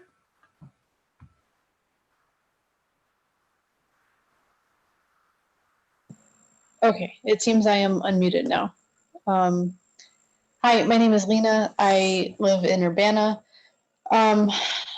Just really quick, want to give thanks to both Amina Payne and Grace for the words that they've already spoken on like racial justice issues here in Urbana, especially Amina Payne. I think that I really urge the council to listen to what she has to say, and to incorporate that knowledge into your policymaking and into your conversations. In addition to that, I also, just to add to the concerns about the changes to public comment at meetings, I really have to say that, I mean, when you get a larger influx of public input, curtailing it is truly the opposite of what you should be doing. I mean, if people are seeking to be heard in your community, discouraging that is a terrible idea, I think. And I also think in general that there's a tragic lack of political will and political imagination in local government in the United States today, which is terrible. So I would urge you to, rather than retreating from the public, if you feel like you're getting more response than you can handle or too intense of a response, to really try to exercise your imagination as public servants for how we can listen to each other and really incorporate that passion into making like real changes in our community. So I hope that you consider that.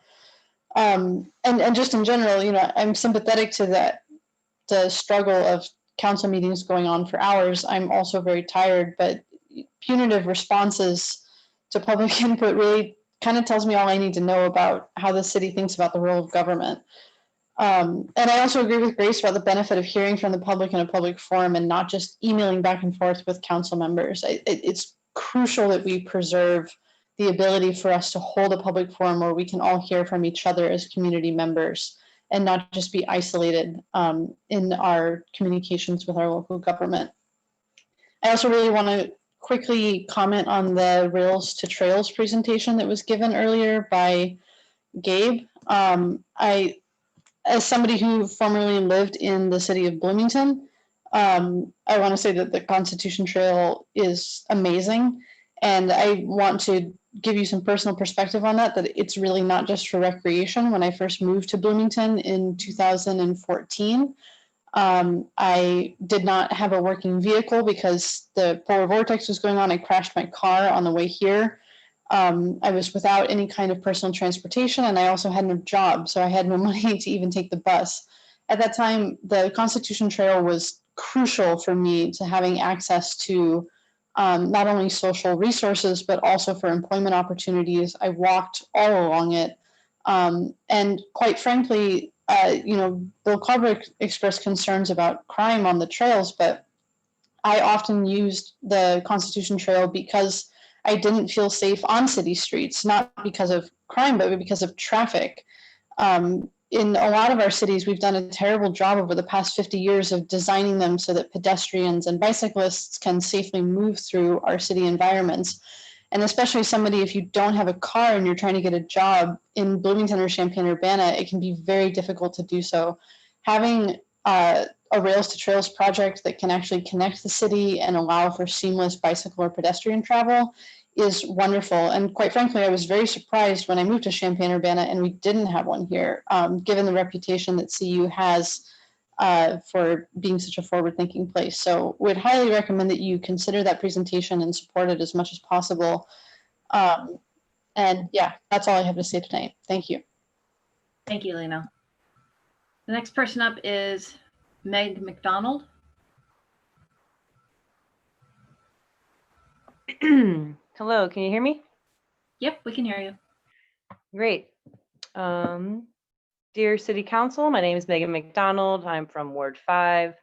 I've spent the last half of a year showing up to these meetings consistently since I saw the video of Urbana PD brutalizing a young woman on April 10th. And then my friends were arrested on May 31st in a discriminatory mass arrest and kept in unsanitary cells that were non-compliant with COVID-19 precautions. They were held without bail for 48 hours because of the fear mongering by the court system and the police of this town.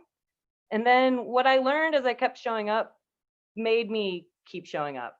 The Urbana city government is dedicated to maintaining the status quo when it comes to anti-racism work, meaning they don't want to do it. They want to, in most regards, uphold white supremacy. They don't prioritize transparency. They reappoint a police chief who references de-escalation as a buzzword, but not a priority. Reviewing and proposing budget amendment discussions were supposed to start last month in September. At the WILL role of the police panel, at the WIL panel role of the police panel, Mayor Marlin is quoted to have said she's all for reallocating funds, but we haven't spoken about it yet. We all know that there's a raise being discussed for you all. When does the one door program start being utilized in the community? Why are you prioritizing paying yourselves more when you haven't done anything to be proud of during the biggest civil rights movement in history? Talks about other citizens that aren't here being afraid to speak up because they don't want to become a target. I find this hypocritical, contradicting, just a sad thing to have been said at all. How can you be concerned about one group of citizens who, from my understanding, you're saying are intimidated by other community members, like by people like me, by people like the other ones that show up, other people that show up to talk to you all? How can you be concerned about one group of citizens who you're saying are intimidated by other community members? They're too intimidated to speak up about their concerns and comments during this public input time. So maybe you're saying they're afraid of being run out of town, or they're just afraid to have their name out there. But you all make sure that you get our first and last names. You don't want anybody to FOIA without giving a photo ID. You protect these other people that are essentially, they're not here. You advocate for these people. I'm telling you that I'm concerned about this city. I'm concerned about my friends' safety as they navigate building back up their lives after the police enacted this overreach of violence and power. I say overreach, but it's what they always do. I'm concerned about my life, Rita's life, Justin's life, Drake's life, Alan's life, Chris and Tracy. They and I are speaking out against a police and an incarceration system that has been proven and recorded time and time again of beating and killing citizens. Doxing, censoring, and imprisonment are just a handful of powers that y'all and Julia Reitz possess. And although that is more than intimidating, I will continuously speak out against the abuse of power in this county until something sincerely changes, and not just on the surface level. What is worse? Fear of speaking or fear of being killed, yet speaking anyways? I hope you hear in my voice how tired and sad and angry and scared I am. I'm scared for our future, not just nationally, but right here in Urbana. We are scared and tired of our government, of our police force, of our jail right down the street. Think about having empathy for us, not just those who agree with you. I have empathy for y'all, but it has a limit. At a point that passed months ago, you are hindering progress on policies and ordinances that could greatly reduce the harm against our most vulnerable peers. I'm sure you think I'm hindering progress. I've heard from the grapevine how tired and annoyed y'all are, but you can extend meetings to Wednesday night. You could do 5% of what we've asked you over this last half year, but you haven't.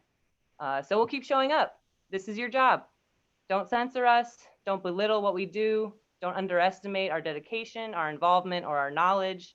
Meet us somewhere in the middle, a fourth of the way. I also just want to mention that while I have 30 seconds left, if you do have some kind of connection with visitchampaign.com, you need to reconsider that. They have recently been exposed of stealing the work of Buy Black Shambana. And you should just really look into that, because Buy Black Shambana at least includes Urbana, and it supports Black businesses. It's run by a Black woman. Visit Champaign County stole her work. And yeah, thanks for your time. Thanks for your input. Next person up, I believe, is Justin Hendricks, was before Sarah, and then we'll have Sarah.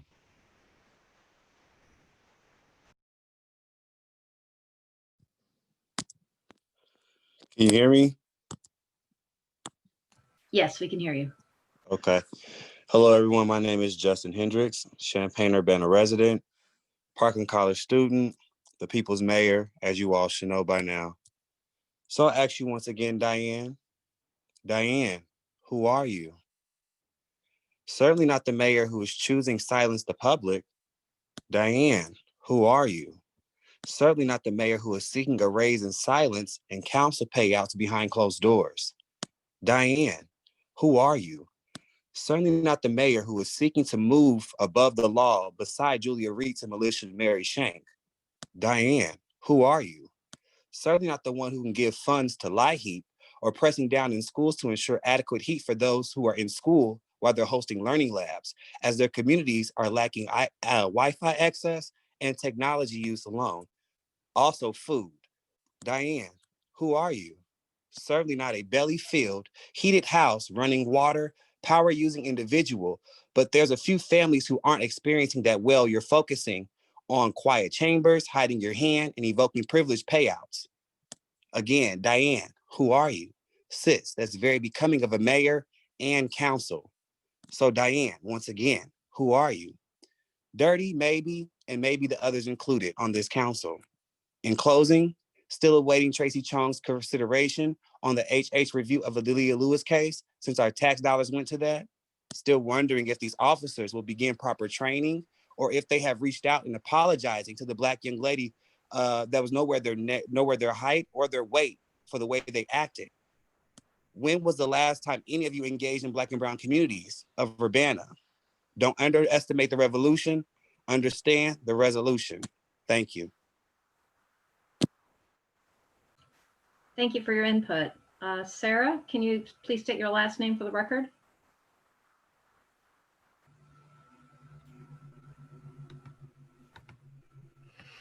My name is Sarah Nixon, and and I want to state my ongoing grave concerns and disagreement with the Urbana City leadership's intention to curb free speech at public meetings and to minimize your FOIA policy issues. These issues arise from entrenched transparency problems that originate in turn in deep-rooted misconduct at the Urbana Police Department. And the horrific data recently dug up by Ms. Amina Payne, exposing UPD officers targeting and traumatizing of the community's African-American children through mass arrest practices, sickeningly does not surprise me at all. This culture of child abuse is very familiar to me as a mother who has experienced and has been victimized by UPD misconduct when I have called on the police in severe distress at times of domestic violence, family violence, and child abuse within my own home. The misconduct that has re-traumatized and devastated my daughter and I hinges on false testimony, egregious negligence, and failure to protect my child. And now Ms. Payne has been exposing the UPD's attitude and practice of victimizing and re-victimizing already victimized children. And like Ms. Payne, I'm not willing to participate in your culture of silence and cover-up. I am here as a mother to say that the UPD's failure to protect and value Urbana's children is a real problem, City Council, and it is a big problem. The UPD fails victims and creates new victims. Victims of child abuse, family violence, and adult victims of domestic violence like Aaliyah Lewis, like myself, utterly failed by our police. And people, advocates, keep bringing these issues to the attention of the City Council week after week and keep receiving a response of indifferent, dead silence.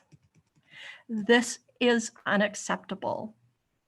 And it's a symptom of the culture of corruption and cover-up that I know firsthand to exist at the Urbana Police Department. You should be listening to victims of police failure and to their advocates. And you should be believing victims of police failure and their advocates. And you should be responding to victims of police failure and their advocates. Instead, we are ignored by almost all council members, with Mr. Jared Miller being the most consistently notable exception to the rule. Our children are defenseless against police misconduct and are infinitely vulnerable to the badge-wearing abusers themselves within the UPD who push their pro-child abuse mentality and culture that in turn protects well-connected abusers. And even worse, actively discrediting the victims and their advocates, as in our case, to the point, again, of fabricating false evidence, false testimony to uphold the cover-up. City Council and Mayor Marlin, I entreat you to stop looking the other way every time these issues are brought to your attention. The children in Urbana need you to wake up and start scrutinizing what is really going on behind your backs. Thank you. Thank you for your input. Allison Cesar?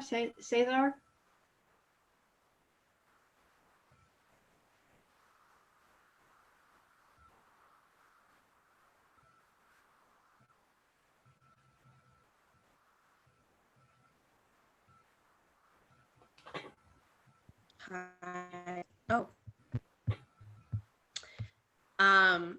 Hello. Sorry.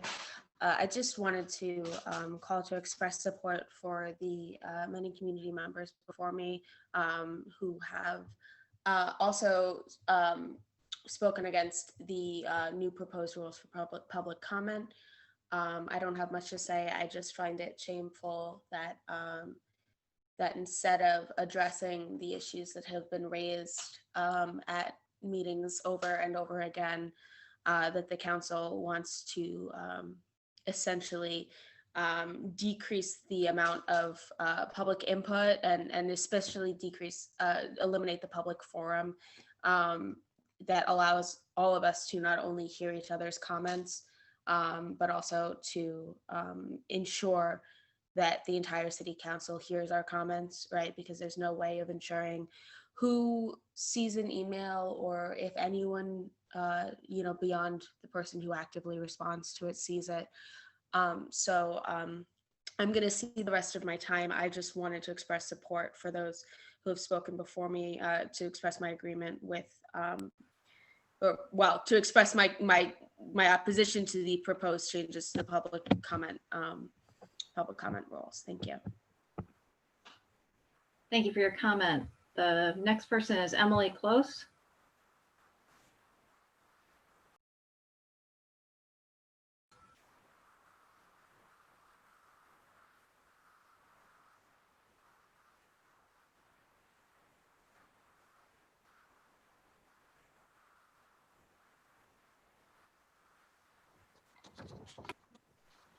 Good evening. Good evening. Hi, I'm Emily Close of Champaign. Council members and Mayor Marlin, the Illinois Freedom of Information Act is also known as the Sunshine Act. It is our job as engaged citizens to be involved in the government process. It is our right to ask for, and it should be your privilege to provide records to us that concern the business of governing. We have every right to know what you're doing. You aren't kings. We aren't your subjects. You don't rule us from afar, from castles and your own little fiefdoms. You in fact work for us. We pay the taxes that pay your salaries. Start acting like it and start doing your job so that we as citizens may participate fully in the democratic process. I'll end with a statement. In dictatorships, freedom of speech is suppressed and freedom of dissent is punished. Urbana leadership, do you really want to go down that road? Thank you for letting me speak. Thank you for your input. The last person up tonight is Rita Connerly.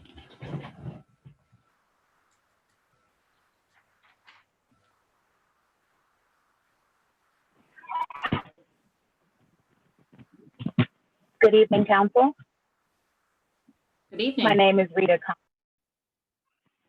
I live in Champaign County. I am a City of Champaign resident, and I am calling as well to provide support to the speakers who have called in before me.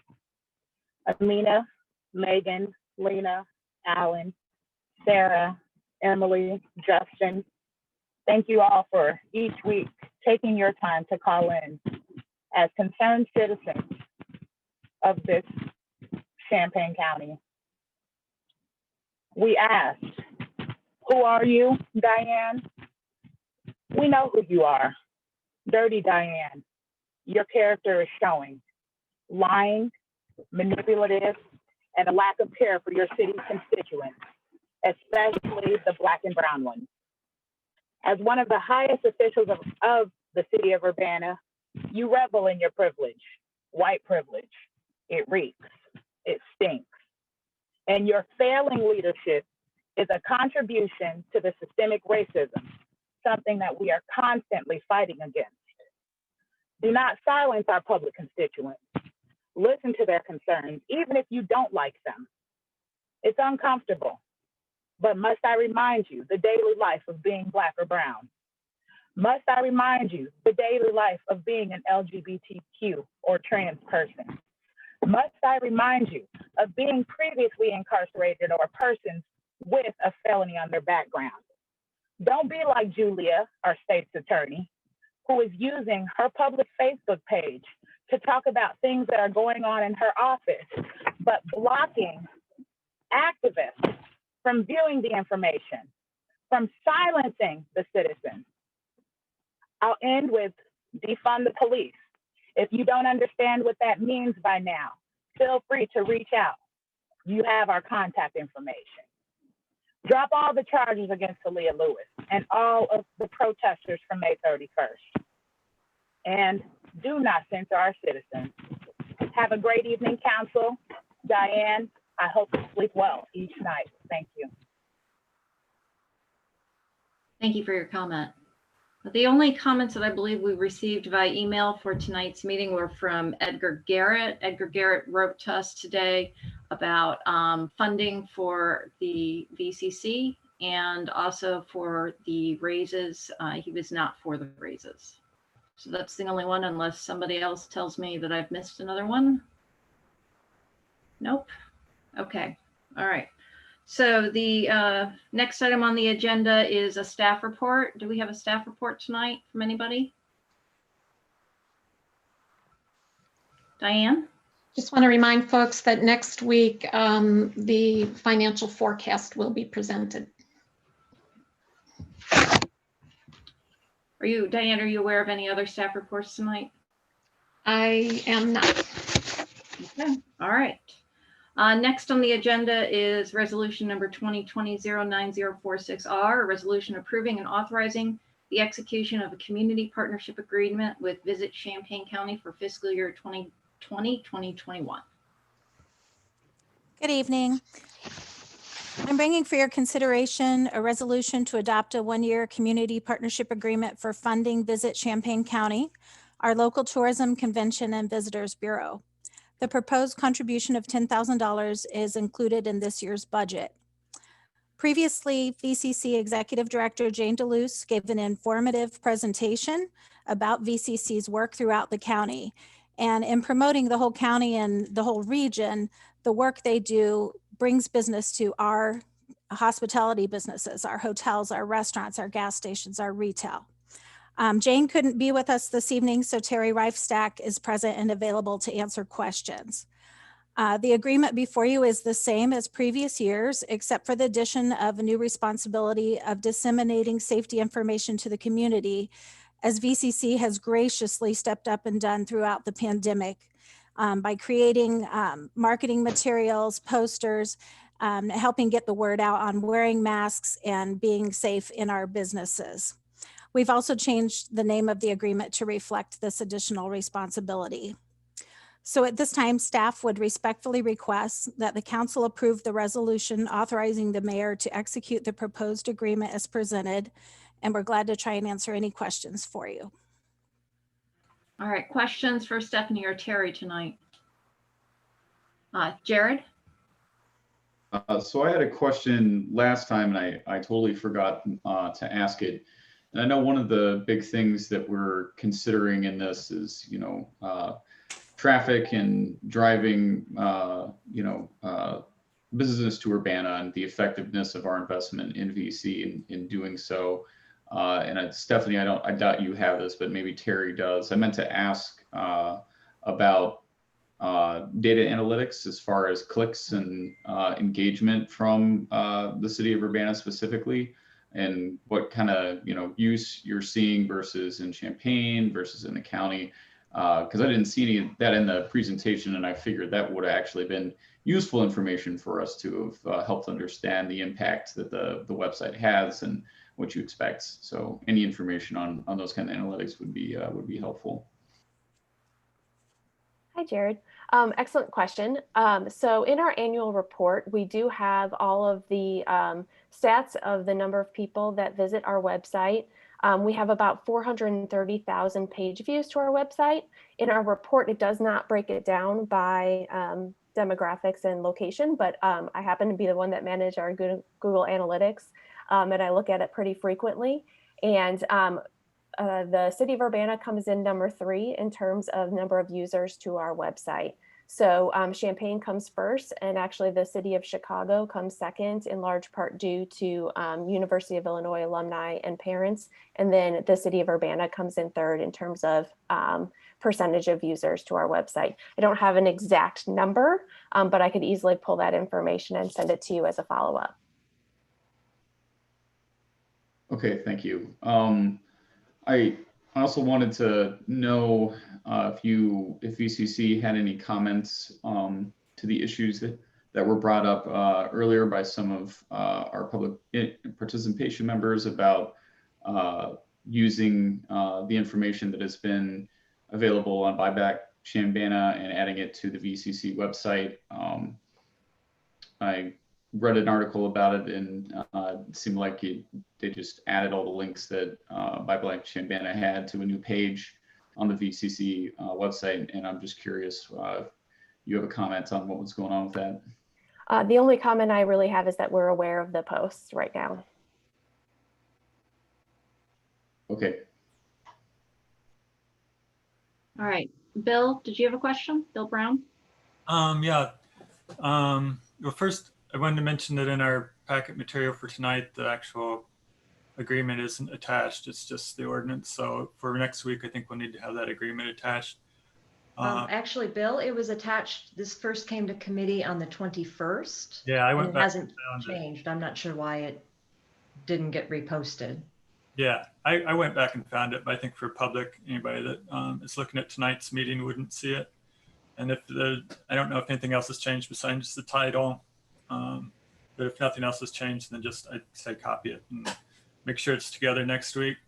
I did have a question. You know, a lot of people have been talking about the website. I know that VCC is a lot more than a website. Can you just talk a little bit about what's involved in bringing a large event, like say, I don't know, you can probably think of better examples, but I know, you know, any of the high school athletic events is a different process, but if you can think of an example of a large event or conference or convention or something that you've helped bring to town, how do you do that? They don't just Google and find your website and say, hey, there's a good town to go to. What's involved in that? Absolutely. So a really great example would be the AJGA tournament that just happened actually during the pandemic at the Urbana Country Club. So frequently what happens in order for us to get business is members of our sales team are actively engaged in either sales blitzes, where they go on the road to places like Indianapolis or Chicago to meet with sports planners or meeting planners to bring them here. But frequently it happens at trade shows. We attend a number of trade shows throughout the year. Both our director of sales, Caitlin Floyd, and our sports director, Mike Kuhn. And they attend those trade shows and have what is virtually like speed dating appointments with different planners, where they have anywhere from 5 to 10 minutes to talk to them about our community and tell them how we might be able to serve their needs in terms of what facilities we have available, whether it's a sports facility that's looking for a golf tournament, for people that are able to attend within a driving distance, where their fans, where their players are coming from. So it takes a lot of research ahead of time to make sure that we're making appointments with the right people and not putting ourselves in front of people that are not appropriate for coming to our community. But then it takes a lot of follow-up afterwards to connect those planners with the facilities, making sure that the space is available in the time frame that this planner needs it for, making sure that all their amenities are met, specifically hotel rooms, making sure they have affordable room blocks, as was a big issue when we were working on the IHSA basketball bid, to make sure that we have a lot of options for people depending on their budget, and also how close they want to stay to their venue. And then also making sure that the people just have a good experience while they're here, and setting up any tours for them, or making sure that they're aware of the various businesses nearby where they will be meeting or attending a sports conference, so that they can really get a sense of our local flavor. So it's really working with those planners from very beginning to the very end to ensure that, first of all, we sell them on our community, and then when they're here, that they have a fantastic experience and want to return. Okay, thanks. I can't think of any other organizations that are doing that for Champaign County. I know I used to work for a large convention center like decades ago, and they had their own sales department. But I think even those that are large and have their own sales department would probably focus on smaller groups, maybe 100 to 200 people coming for a business meeting or something like that. So it doesn't sound to me like there's much overlap. I don't know if you have anything to say about that, but let's see. I thought there was something else. Okay, I forgot it. I think that's it. Thanks. All right, Charisse? Yes. I think basically what I just want to say is that even with the presentation last week, what I would like to see regarding your website and so on and so forth is more representation of the city of Urbana. And we do as a city have a lot to offer, but we also, contribute to you guys financially. And I think it's only fair that when you're pushing Visit Champaign County, that the city of Urbana should be just as equal. I know, we have Champaign and we have Champaign County, and it just looks like a lot of champagne. So with all of that in mind, I would just like to say that, and I know this money has been budgeted and so on and so forth, I would like to see a better representation. I think you can do better. Thank you. I certainly appreciate that feedback, and certainly we'll look at what we have available on our website. Thank you. All right, any other questions for Terry or Stephanie? Bill? Yeah, I thought of what I was going to ask. When you're talking to these people that are looking for places for the large events, can you just name a couple of things that you always want to make sure to mention that they would find attractive about our area? A big thing for us is accessibility. The fact that we have 3 major interstates routing through Champaign County makes it very easy for a drive market to come to our community. A big selling point is the near equidistant from Chicago, Indianapolis, and St. Louis, though that makes us a perfect market for regional events. But also affordability. A lot of our hotels are a lot more affordable than, say, staying in a place like Chicago, and a big part of that is parking. We only have 1 hotel right now that charges for parking, and that's in downtown Champaign. So we have a lot of affordability in terms of accommodations, but also in the amenities that the community has to offer. Our restaurants have a lot to offer and have a very unique flair. We've had a lot of recognition for the amenities in our community. So we really play up the experience that people are going to have here. Another big tie for us that we mention very frequently is the University of Illinois.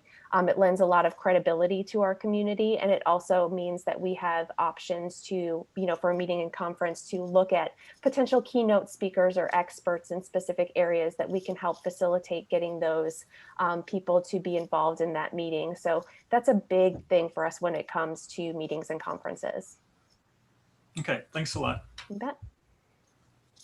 All right, well, if there's no other questions, I'll entertain a motion.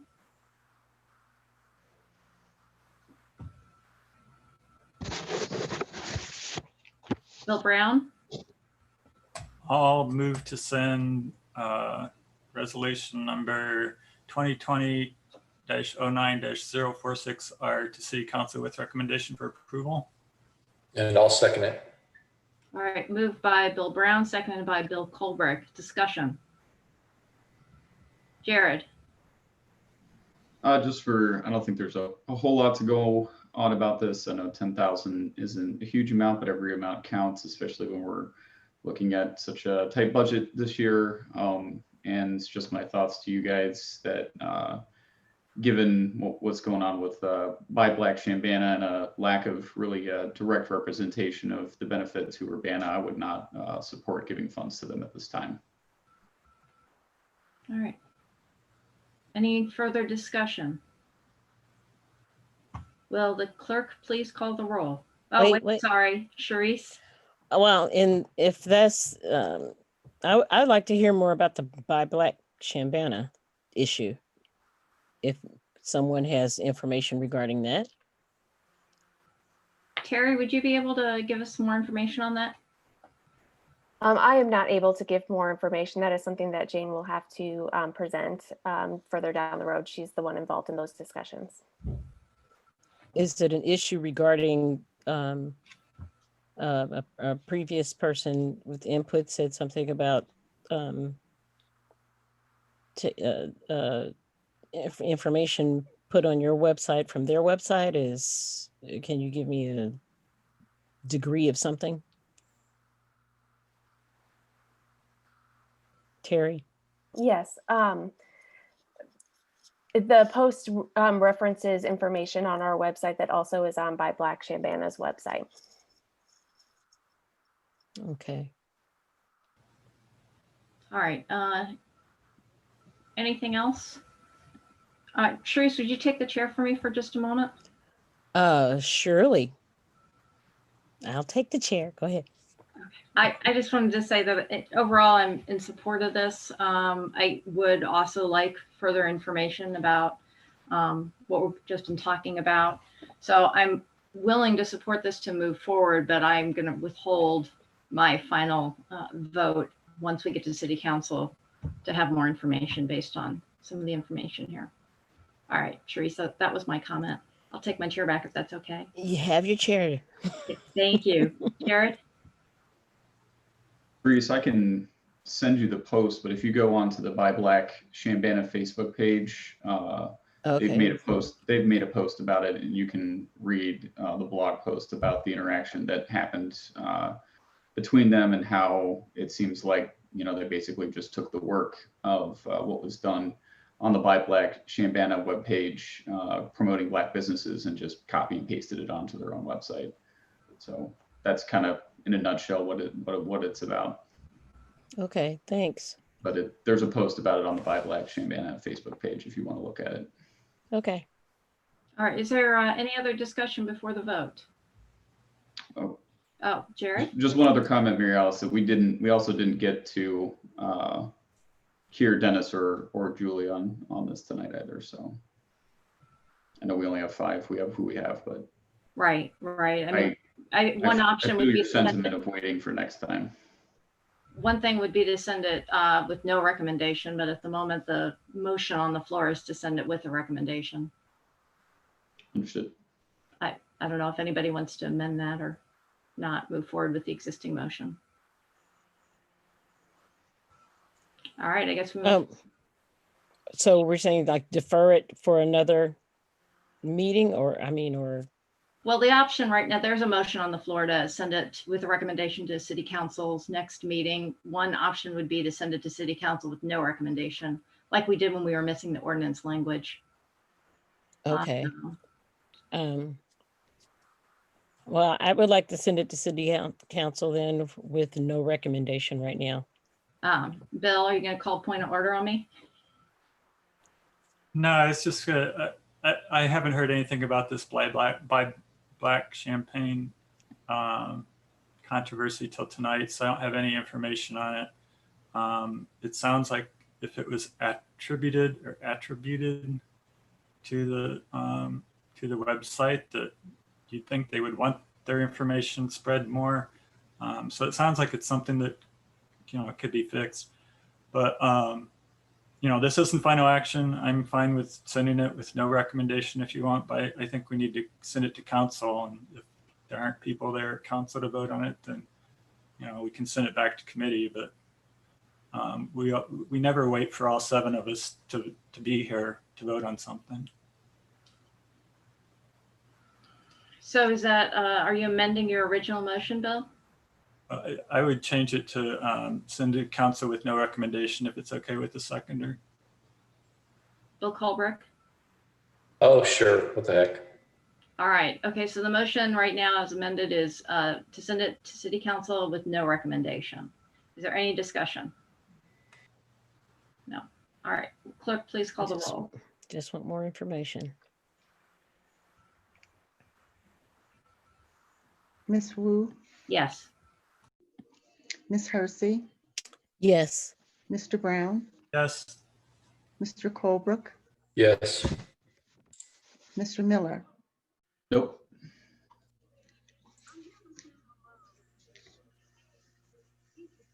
You're muted, Mary Alice. Thank you.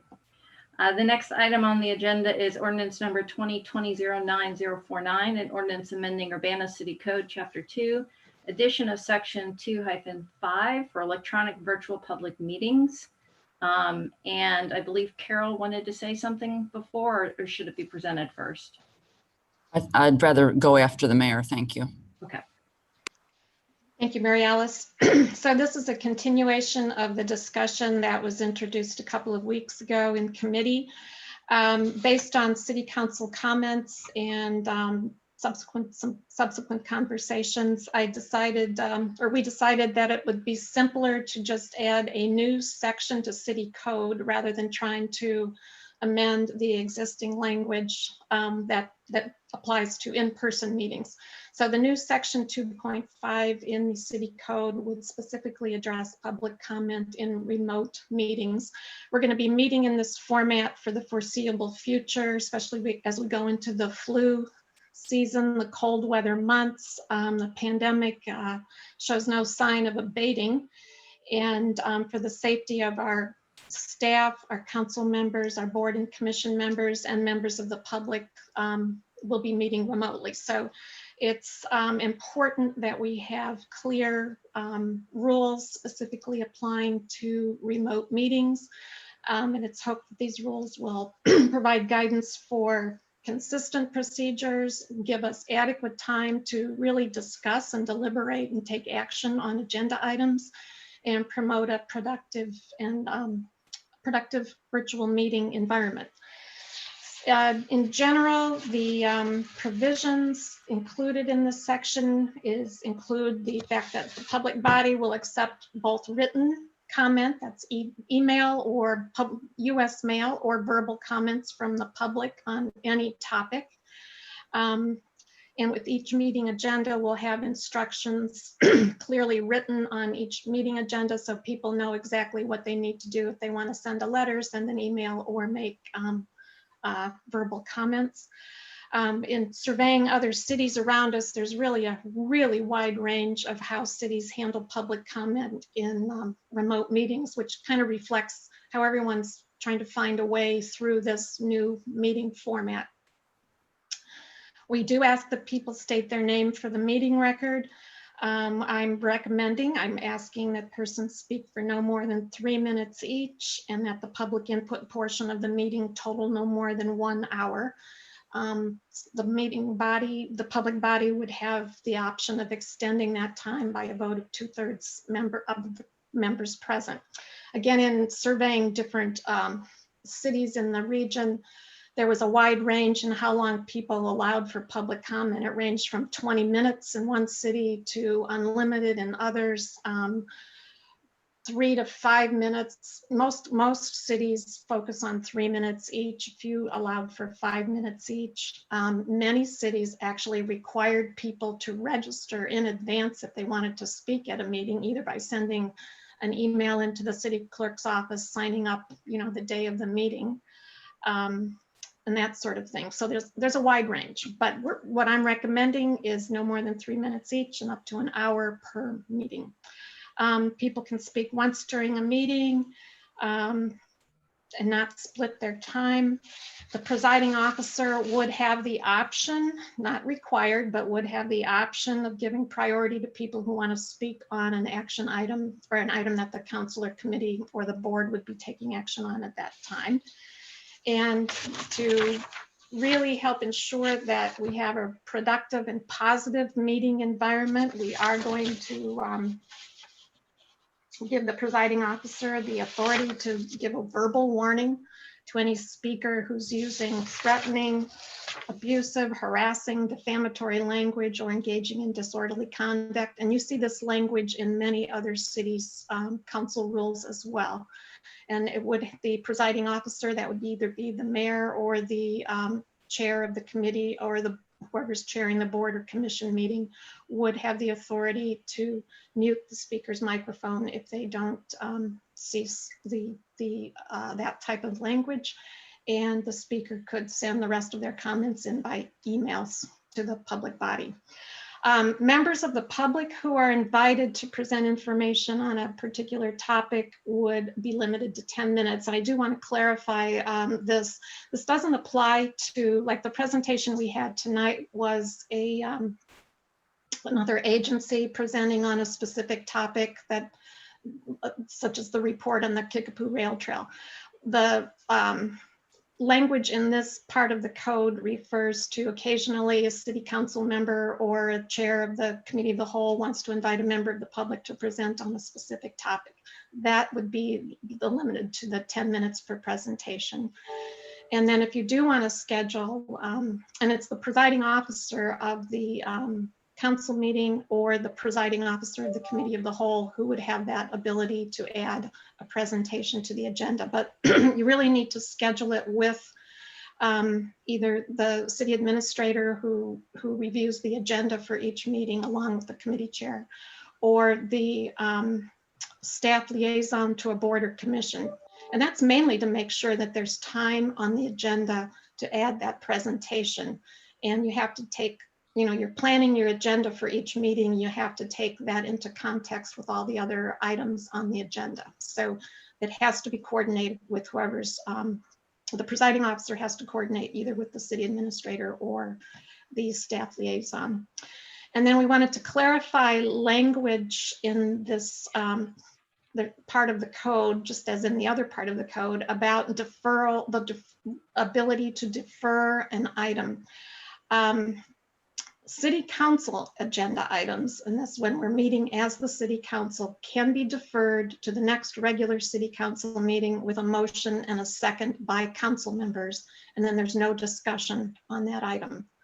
And then after that, the city council can defer the item a second time with a 3/4 vote of the council to a special city council meeting that has to take place before the next regularly scheduled council meeting.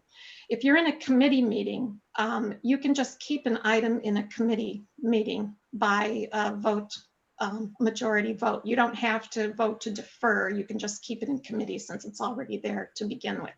So the deferral rule that where you can defer with a vote, with a motion and a second, applies to the city council meetings only.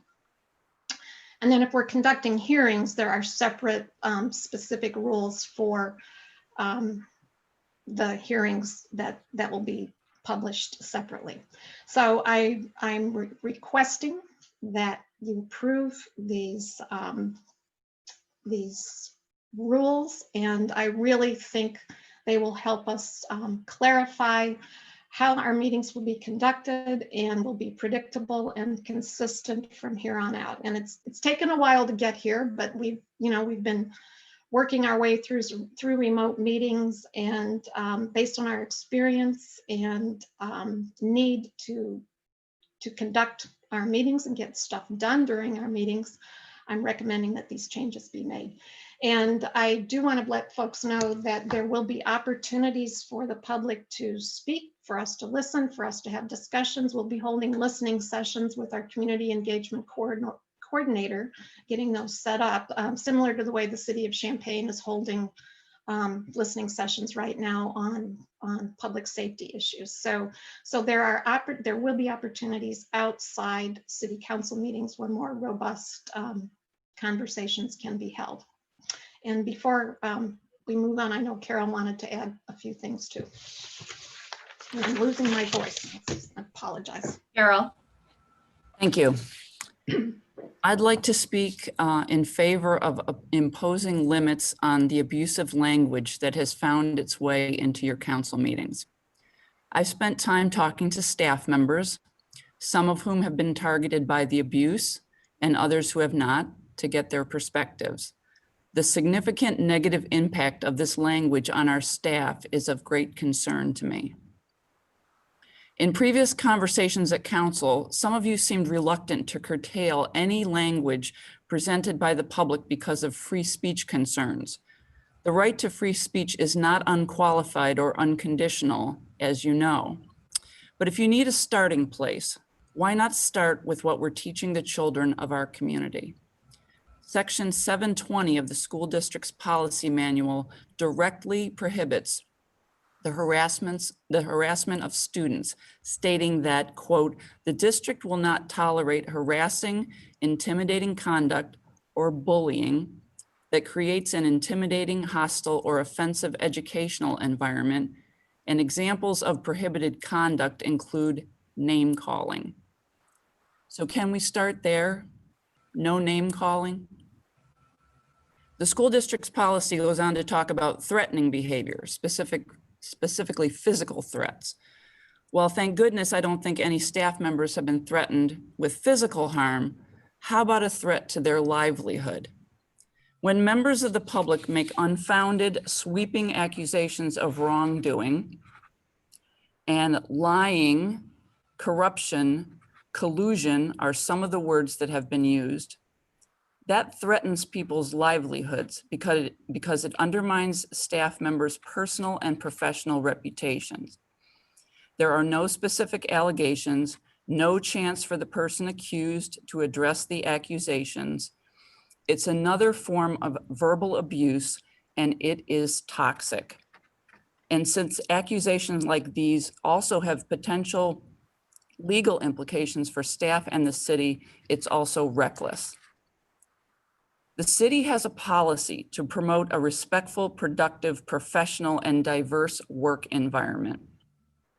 We don't tolerate behavior by employees that harasses, disrupts, or interferes with another employee's work performance or creates an intimidating, offensive, or hostile work environment. Given that council meetings are part of our work environment and council members are city officials, are you comfortable allowing members of the public to verbally abuse staff? Is that acceptable to you? Our staff members don't find it acceptable. I don't find it acceptable. To use some of their words, they find it offensive, demoralizing, embarrassing. Some people are actively looking for jobs elsewhere because of it. Others are questioning why they should work for a city where conditions like this exist and are allowed to persist. Every year when we present our budget, we remind you that our staff is our most important asset. Why aren't we shielding them from baseless accusations and insults? Over the span of my career in public service, I have easily attended several thousand public meetings of various types. I have never witnessed the toxicity that exists in your council meetings and in some of the board and commission meetings. It is your responsibility to make the public forum, be it at a council or a board or commission meeting, a safe space for everyone to air their views and a safe space for staff to work. We don't expect everyone to agree. That isn't my point. The point is, abusive language should not be tolerated in our public meetings, and you have the power to make that happen. I have been reading a book called Why We Are Polarized by Ezra Klein. In the introduction, he says this, quote, "Toxic systems compromise good individuals with ease. They do not do so by demanding we betray our values, but by enlisting our values such that we betray each other." That's the end of the quote. So as you debate how to curtail the abusive speech that has poisoned our public forums in Urbana, please don't betray our staff by excusing the bullies. To betray our staff is to betray ourselves and ultimately our values. Thank you. Thank you. All right. Questions for the mayor? Sharice?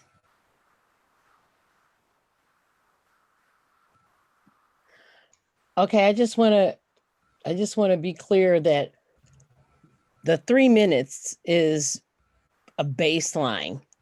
If we are having a meeting where there aren't a lot of people and we have the choice through a 3/4 vote, right, to change it to 5 minutes before public input. No, Okay. no. 3 minutes is up to 3 minutes is allowed to speak, and up to no more than 1 hour total public input, unless you vote by 2/3 vote to extend That's what that. I meant. So if there's 2/3. if there's something that a very, very hot topic, one that requires a lot more comment, you have that option, but it's 3 minutes per person. Okay. Other questions for the mayor? Bill Brown. Yeah, in section 4 on the motion to defer stuff, paragraph 4, that second sentence, it's still in the remaining part about deferring it a second time. I think we can delete that sentence. There's already a Robert's Rules of Order motion to, I don't think they call it defer, continue to a time certain is basically what that's doing. And that only requires a majority vote. So it seems redundant to have that second deferral rule. That was never in the original. The original had a 3/4 vote if you wanted to consider it prior to the meeting that it was deferred to. That's been taken out. I don't think it's ever been used. I don't see that we need that. But I think the replacement sentence there with the second deferral, I don't think we need that. So you're saying the sentence that reads, at the meeting to which the said agenda item was deferred and upon affirmative vote of 3/4 of those city council members present. Yeah. That's the one to get rid of. Yeah, because we can already do that just through Robert's rules by continuing it to a time certain or postponing it to a time certain, I think it's called. Okay. So section 4 would then consist of the first sentence and then the last sentence. At any committee of the whole meeting, an item, actually it should read, an item can be kept in committee by a majority vote.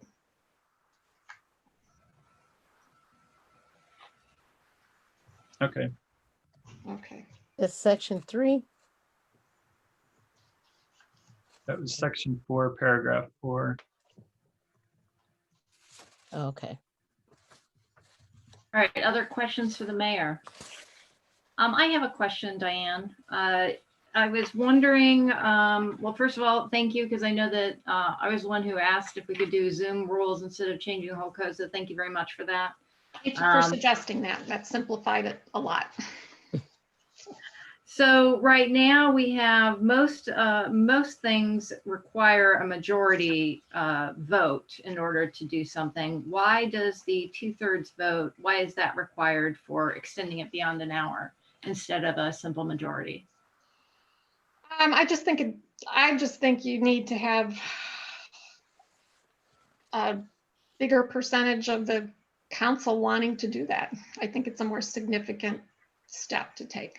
How many does it take for us to add or change amend the agenda currently? Is it a majority or is it 2/3?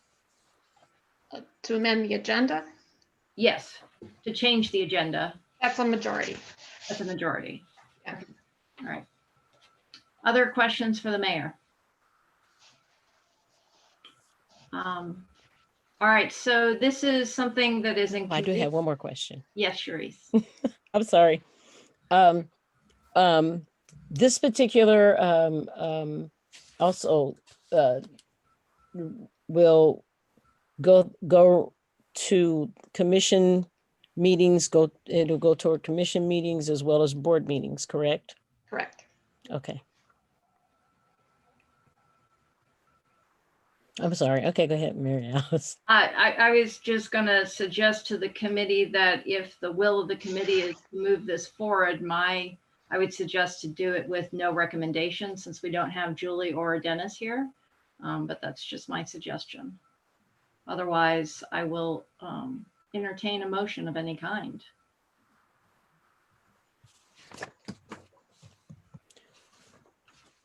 Okay, well, I'll move forward with it. I move that ordinance number 2020-09-049, an ordinance amending Urbana City Code, Chapter 2, addition of section 2-5 electronic virtual public meetings, be moved forward to City Council. And I'll go with you, Mary Alice, with no recommendation at this time until we have Dennis and Julie. We have the full council. I'll second it. All right, so moved by Sharice and seconded by Bill for this to move forward to City Council with no recommendation. Discussion. Jared. I guess I'll just repeat some of my points from our previous discussion. I am glad to see that we're considering those separate from the rules as we had them, so that when the day comes that we go back to regular in-person meetings, if that happens before the next election and we're all still on council, etc., then we'll reconsider the rules again at that time. So I'm glad that we got, at least we got that part of this. I still think I'm gonna have a number of problems with what's being offered. Two of which that I would appreciate other council input on, I guess, is just the 3-minute limit. I know I'm an advocate for more input rather than less, so I would definitely prefer to keep rules at least similar to what we had before and allow, as Mary Alice kind of alluded to, and she was asking earlier, that if we don't have a lot of people, if there's only 3 or 4 people, that we would be able to give them 5 minutes. I would still rather see that be the option rather than just 3 minutes across the board, no matter what, no matter how many people there are. And I also don't like the idea of just limiting it to 1 hour. I know we have to make some sort of reasonable compromise on that. I don't know that unlimited comment is the answer either in this format. I would go for that, but I know that that's probably not going to be the will of you guys. And considering I'm an unlimited and we're suggesting 1 hour, perhaps there's some sort of compromise in there we can all agree on. But I'll save the other ones, but I'd like to hear comments on at least those 2 things first before we get into some of the other ones. Bill Colbrook. Yeah, although, I seconded the motion with no recommendation, I think these rules as laid out are completely reasonable, and I would be in support of them as written right now. Jared, to your point, the 3-minute limit, I can appreciate that. Got to think back when I made my pitch to be on the council. That was a pretty important 3 minutes, and I think it was just 3 minutes. I didn't need 5 minutes. I took 3 minutes, and I got everything that I needed to say out in 3 minutes. And we've also had multiple examples of people who've actually used the words, you council waste my time, so I'm going to waste your time. And so they've got everything critical that they need to say out in 3 minutes, but they openly say, I'm going to continue talking just to waste your time. And then as far as like the 1 hour, we've had public comment, reach to 2 hours, beyond 2 hours.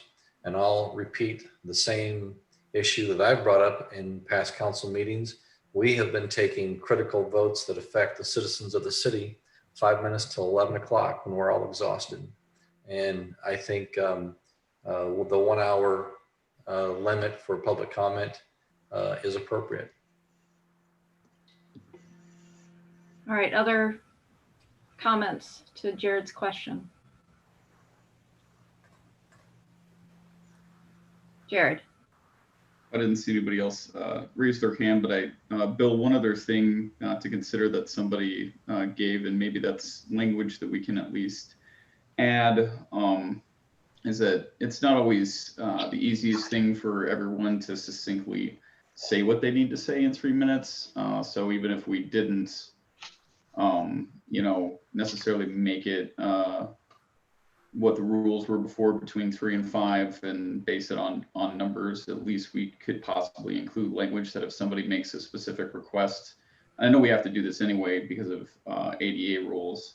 I'm not sure where the line lies in there, but at least acknowledging, that if somebody, I know Sarah Nixon in particular, who comments at almost every meeting, it's very difficult for her to try and get done what she needs to say in 3 minutes. And I know that there are probably other folks who probably feel the same way and are just, public speaking isn't easy for everyone. And, it's easy for us, we're practiced at it. You've had a very professional, very public career. And I've been fortunate enough to be in the situations that I'm in, that I'm comfortable speaking in public and I can say what I need to say in a succinct amount of time, but a lot of people can't. And I think that's a big consideration that we would overlook by just saying, well, it's just 3 minutes and that's it, no matter what. So maybe a compromise could be that at least if somebody gives us a acknowledgement ahead of time or at the time of their comment that, 3 minutes is going to be really hard for me to make, I'd really like to extend that. We allow them to do that and just don't blanket it. I guess it's the only other consideration I meant to mention in considering that time limit.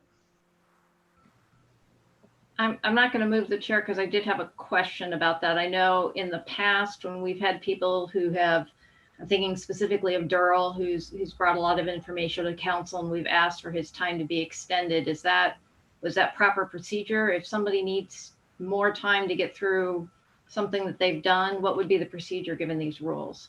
I don't know who that goes to. It goes to Jim, maybe? Well, I'll answer it. I think the language in the proposed ordinance covers exactly what is being suggested. It says that the 3 minutes shall total no more than 3 minutes and no more than 1 hour unless shortened or extended by a 2/3 vote of the public. How do you determine whether somebody really needs an extra 5 minutes?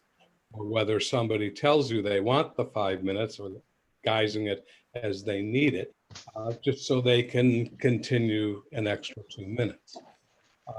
I think the 2/3 helps tend to sift some of that out intuitively. I mean, you're not going to have medical exams or anything like that. We're getting, that's really getting bizarre. But you do have the option on a case-by-case basis or a meeting-by-meeting basis.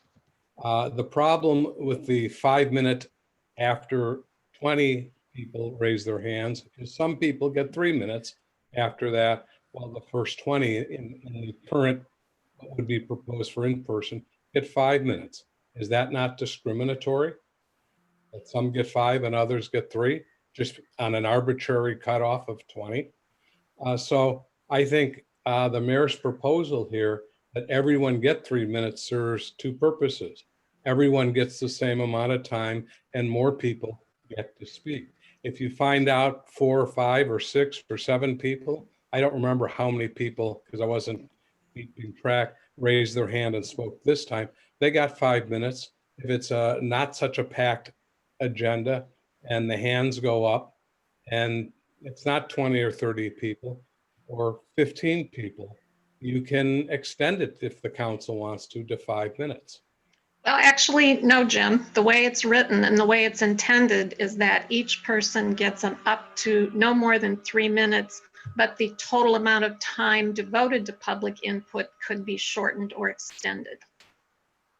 Well, see, I see public comment shall be limited to no more than 3 minutes.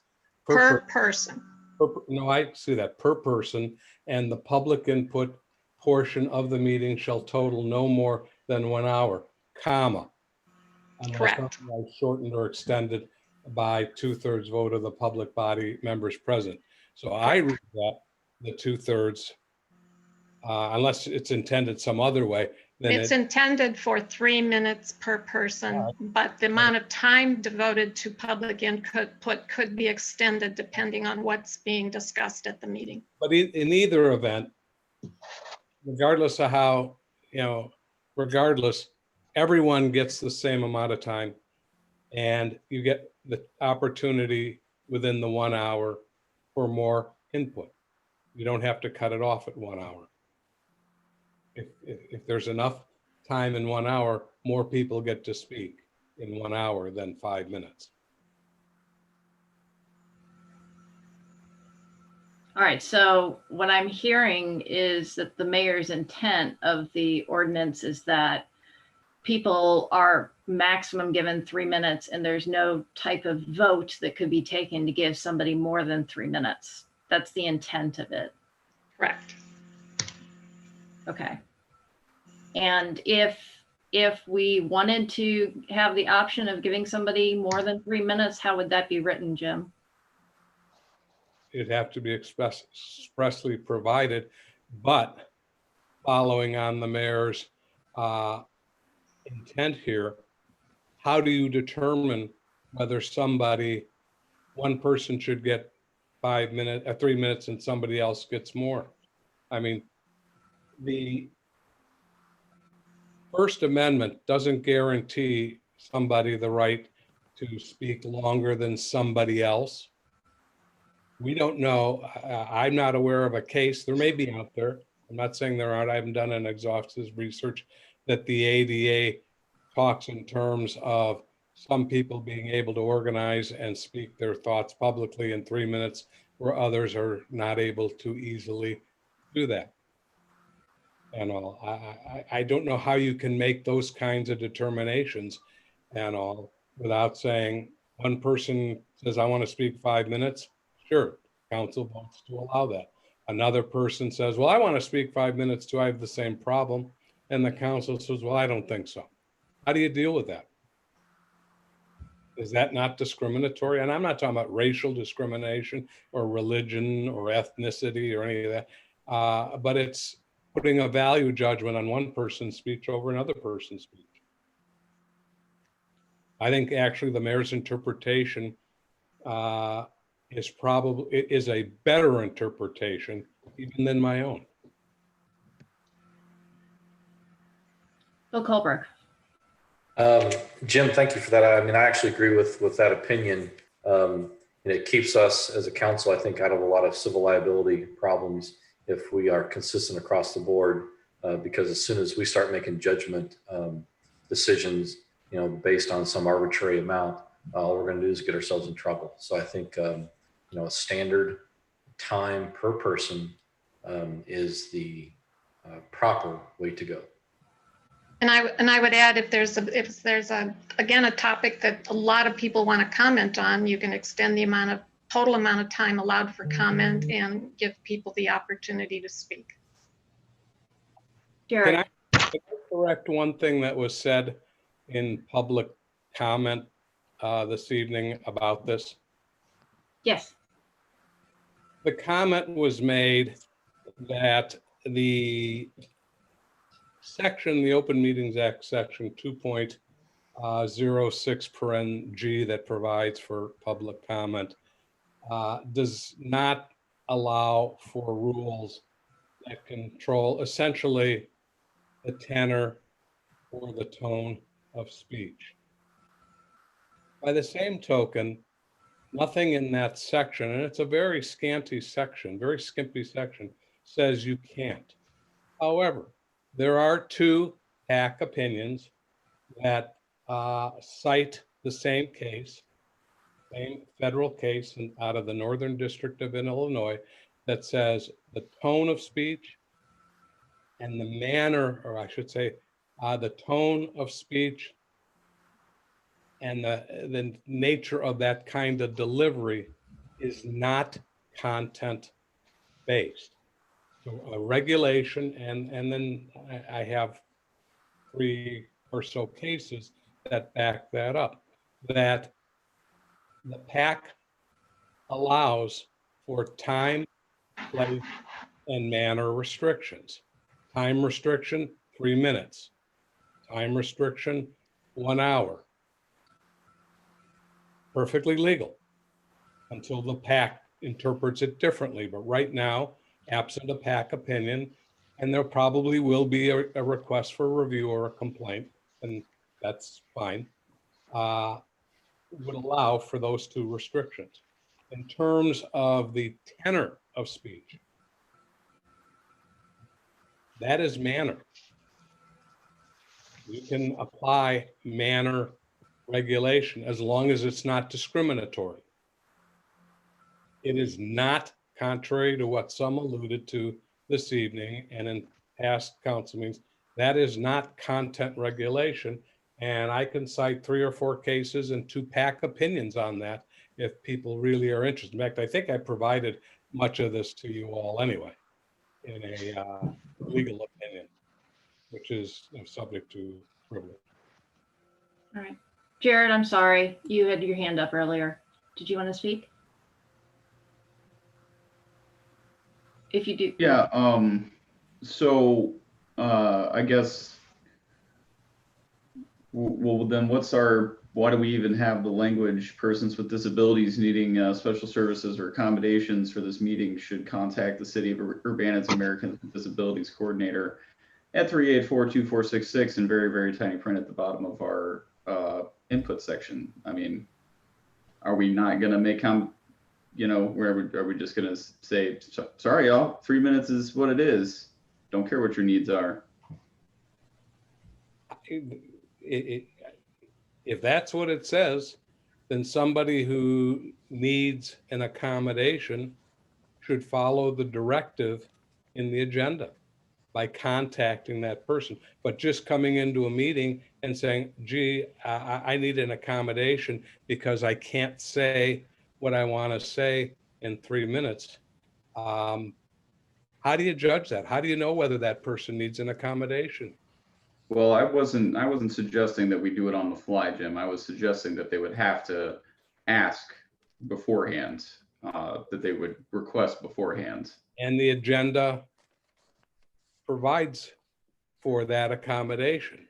Now, if you want to put that in the ordinance itself, a legitimate accommodation, but who's gonna assess the legitimacy of an accommodation? I want to speak on 8 points, and each point's going to take a minute.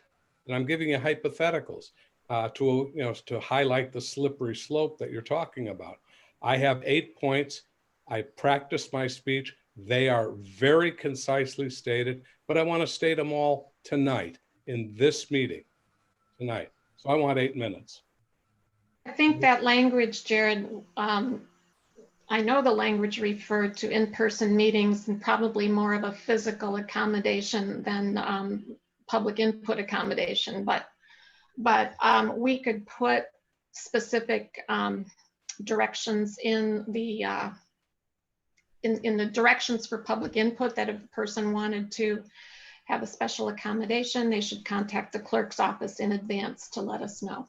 And that would be similar to what other cities do when they require people to actually sign up to speak, anybody sign up to speak, but we could have advance notice for that, put that in our meeting input rules. And that's all I'm asking for is, that we let people know that people who have a legitimate reason to need more time, that we'd be willing to accommodate that. That's all I'm asking for here. All right, we can do that with advanced arrangements with the clerk's office. Okay, well, we'll work on language for that for when we see it at council, presuming it passes the vote now. All right, Bill Colbrook. Would that be mayor with the clerk's office, or would that still be through the ADA coordinator for the city? Because to Jim's point, if somebody's claiming some sort of disability and they need legal accommodation, shouldn't that be vetted through the disability coordinator? I mean, the disability may not be in movement, but it may be in speech or thought. Okay, we can do it through them. But either way, I think it needs to be made, arrangements need to be made in advance. And in a formal fashion. Yes. Jared, did you want to say something? I mean, you know, we're just having a discussion about this, but Bill, Sharice, and Mary Alice, I haven't heard your guys' opinion on the hour or the 3 minutes versus 5 and limiting versus lots of people versus short people. So I'd love to hear what you guys are thinking. Well, personally, I just feel that I'm right there with Carol regarding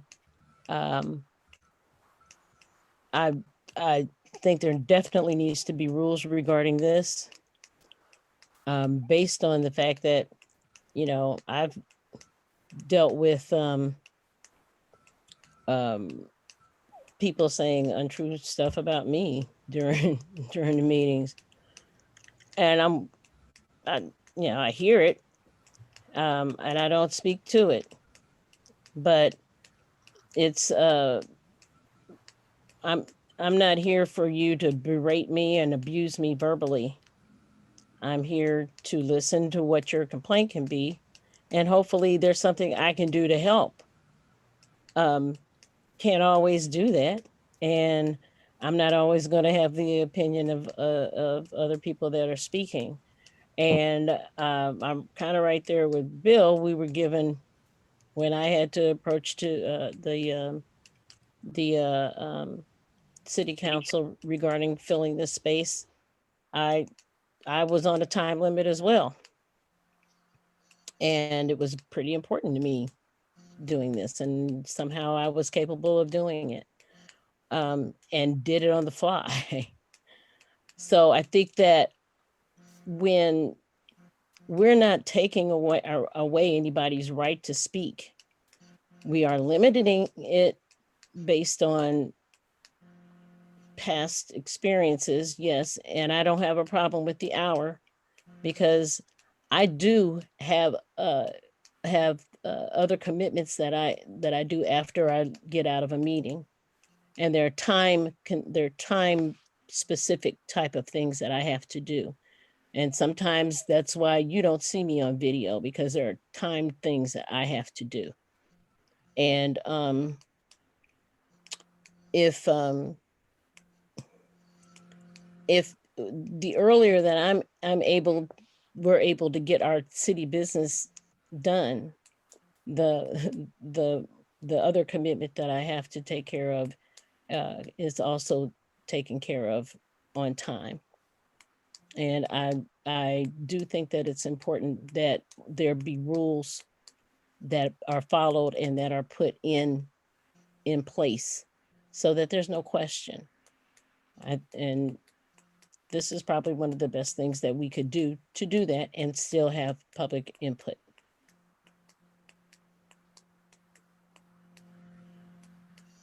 All right, well, you called on me specifically, Jared, so I'm gonna have to pass the chair back to Cherie so I can have part of the discussion. I take the chair from you. Thank you. I was one of the people that talked a bit about maybe changing the number of people that would be here before it switched from 5 to 3 minutes. I noticed today that we had 8 people raise their hands and we had 4 people as we were going. So certainly throughout the meeting, more people want to address city council. I'm really on the fence. I would like to provide people with more time, but I also understand the idea that we need to be as consistent as possible. So there's that. In terms of the 1 hour, the way I'm approaching 1 hour is we look at our agenda, we're guaranteed an hour of public input. If we have more time, I'm not opposed to asking for more time, but I think it's a good guidepost for now. It's about 30% of the meeting, of the scheduled time meeting. So that gives us 2/3, 1/3 basically to get our work done. And also hear public input at the same time. So that's just kind of where I'm coming from. But I'll take my chair back because I'm done with my answer to Jared, if that's okay, Sharice. Okie dokie, you got it back. All right, thank you. Bill Brown? Yeah, I think this is a reasonable approach. I think from the public input rules I've looked at other cities, an hour is still on the higher end of some of them are less, some of them are a half hour. I saw one is even 20 minutes. 2 hours, I didn't see anything that was 2 hours except Urbana. 3 minutes, I think there have been times where, I wanted to listen to somebody more than 3 minutes, but Jim and Bill made good points that if you start doing it for one person, then you have to have some criteria to do it for other people. And that's, that's not easy to do. I don't even know if a 2/3 vote would be the way to do that. So, the manner of speech, I think will be interesting. I think there have been some borderline cases where I'm not sure exactly, what would happen. I think you can warn people and hopefully people will be reasonable about it, but there's no guarantee of that. But yeah, like tonight, I counted 14 at the end that we had, and I think there were 8 or 9 that raised their hand at the beginning. So I think 3 minutes is really the only way to do it in this format. So I'm fine with the way it is. Thanks. Therese, did you want to say something? Yeah, I just wanted to add that I know since we've even been discussing this, what I have noticed during public input is people being more civil, which is the only thing I asked for from the beginning of all this. I have noticed a change. And so it's not impossible for it to happen. And it's not impossible for there to be civil discourse without, tone, and people can state what they feel without there being, an attitude given.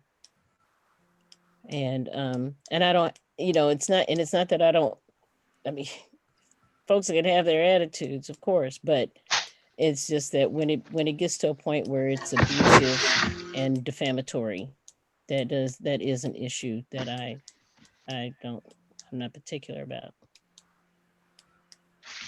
Bill Colberg? Sharice, I agree with you. I've noticed as well, and I've actually talked to some constituents here in Ward 6 about this very issue, that it appears to me that since the council has been actively talking about public input, how we do it, how it's supposed to be, how it's supposed to take place, it's become a little bit more civil. The tenor and tone has gotten better. So I agree with you that it proves that it can be done. So I appreciate your comment. Jared, did you want to say something? Yeah, I mean, it sounds like everybody's pretty okay with it, and I'll probably be alone yet again in my opinions on this, but just want to share my thoughts with you guys because that's what we're supposed to do in committee of the whole, and just bring up a couple more points. I am concerned. I mean, I get what everybody's saying about, not wanting people to be rude when they're giving public comments. And that can be hard to hear from people, especially when it happens repeatedly. And I understand that. But, I think that's, in my personal opinion, that's part of, what you accept when you agree to become an elected official, that people are probably not going to like some of the things that you choose to do. And you just better have thick enough skin to deal with that because, people just aren't going to, and that's, it comes with the territory. And Sharice, I mean, in absolutely no offense to you. I totally understand your situation that you have being a caretaker. And I've recently taken on a similar role for someone that I care about very much. And it's kind of got in the way of my ability to perform my job at the last meeting, but I was still able to be there for a chunk of it. And I felt like I at least was able to contribute somewhat. But, I had to personally make a strong consideration recently because of that. Every time something happens in my life, I'm always weighing, is council the right place for me? Is it, can I be effective here? would somebody who was in a different situation than me be able to be more effective and be able to do what I need to do? And some, I know it's hard that that the meetings go late, and that, if public comment is long, that's a reason that they go late. But, again, with, same thing with language, I feel like it's the nature of the beast, the way it is right now. And you were at the in-person meetings before we were here, and they were often pretty short. Sometimes we were only there 15, 20 minutes, and then they were over. It hasn't always been like this, and it may not continue to be that way, but for right now, it is. So, I'm just saying that so that I consider that very strongly, and where every time something happens in my life that I consider what this role is, and if I'm able to properly do what I need to do on council. But I'll wait for my other comments, because I know you probably want to respond. Charisse. Jared, I don't disagree with you on some of the things that you said, but I don't think anybody, I don't care what your position is, and Lord knows I've been on the giving end sometimes when I'm angry, and it would be different if I could come back and respond to some of the things that have been said, but I can't. And I don't think anyone sets themselves up as a public servant to be verbally abused. And it's not about how thick my skin is. Trust me. It's about how much I want to sew my mouth up to keep me from saying something. More than anything. No one has to, I would not talk to a public person. I would not talk to, and I have not talked, when I've talked to people in person, I don't go off on them. And I don't, but I am going to let them know how I feel. I am going to voice my opinion. I'm going to voice how I see something as well. And I try to do it as respectively as I possibly can, and unless I get, I feel like I'm being abused on some level. So it's not quite, and not only that, but several people attack folks that do the work of the city every day, and there's no cause for that. And that's it's not fair for the folks that show up, that are working from home, that come into work and put in sometimes 12-hour days to try to get the work of the city done. And it does not help morale. It does not make people want to really, and it's not just about me. This is also about people that work in the city building itself. So, I have to agree with Carol on that, is that, we are doing everything that we possibly can as a council and as a staff, and I know the staff is working because I've worked with some of them.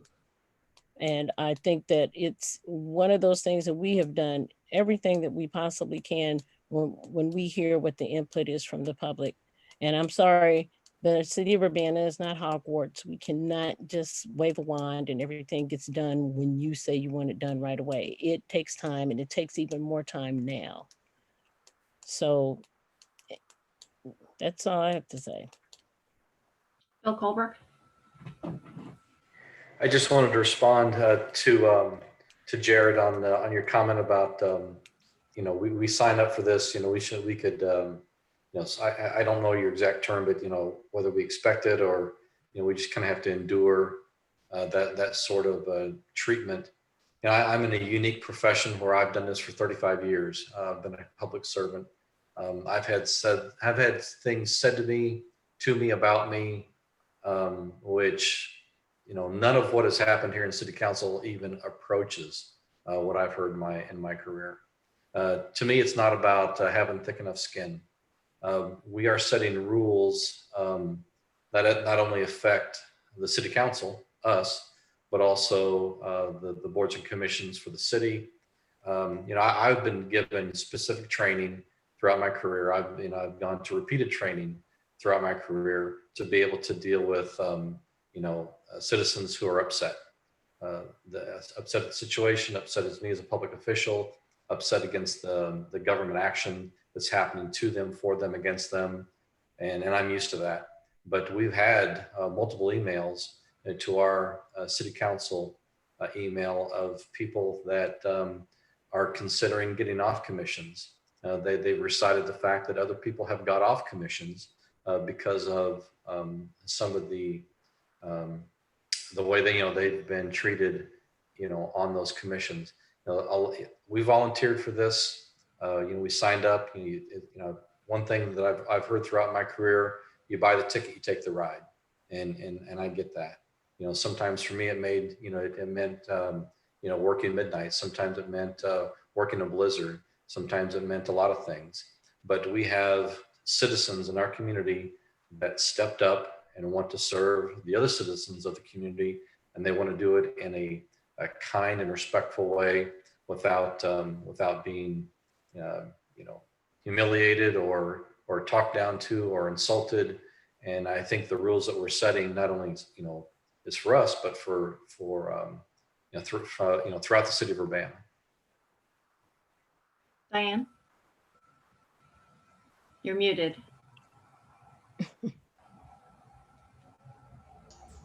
Thanks. Just to emphasize that last point, there are about 26 or 27 different boards and commissions, about 165 seats that I have to keep filled with appointments. And some of these boards and commissions have been, a couple in particular, and one in particular has just been subjected to repeated bullying and harassing and cruel, really, attacks, meeting after meeting, to the point where we're short 3 board members, 3 commission members. We had a city staff member, I think, who retired early because of it. The impact of this toxic, regular beating up on commission members is taking a toll. We're short 2 civilian police review board members. I have 1 applicant.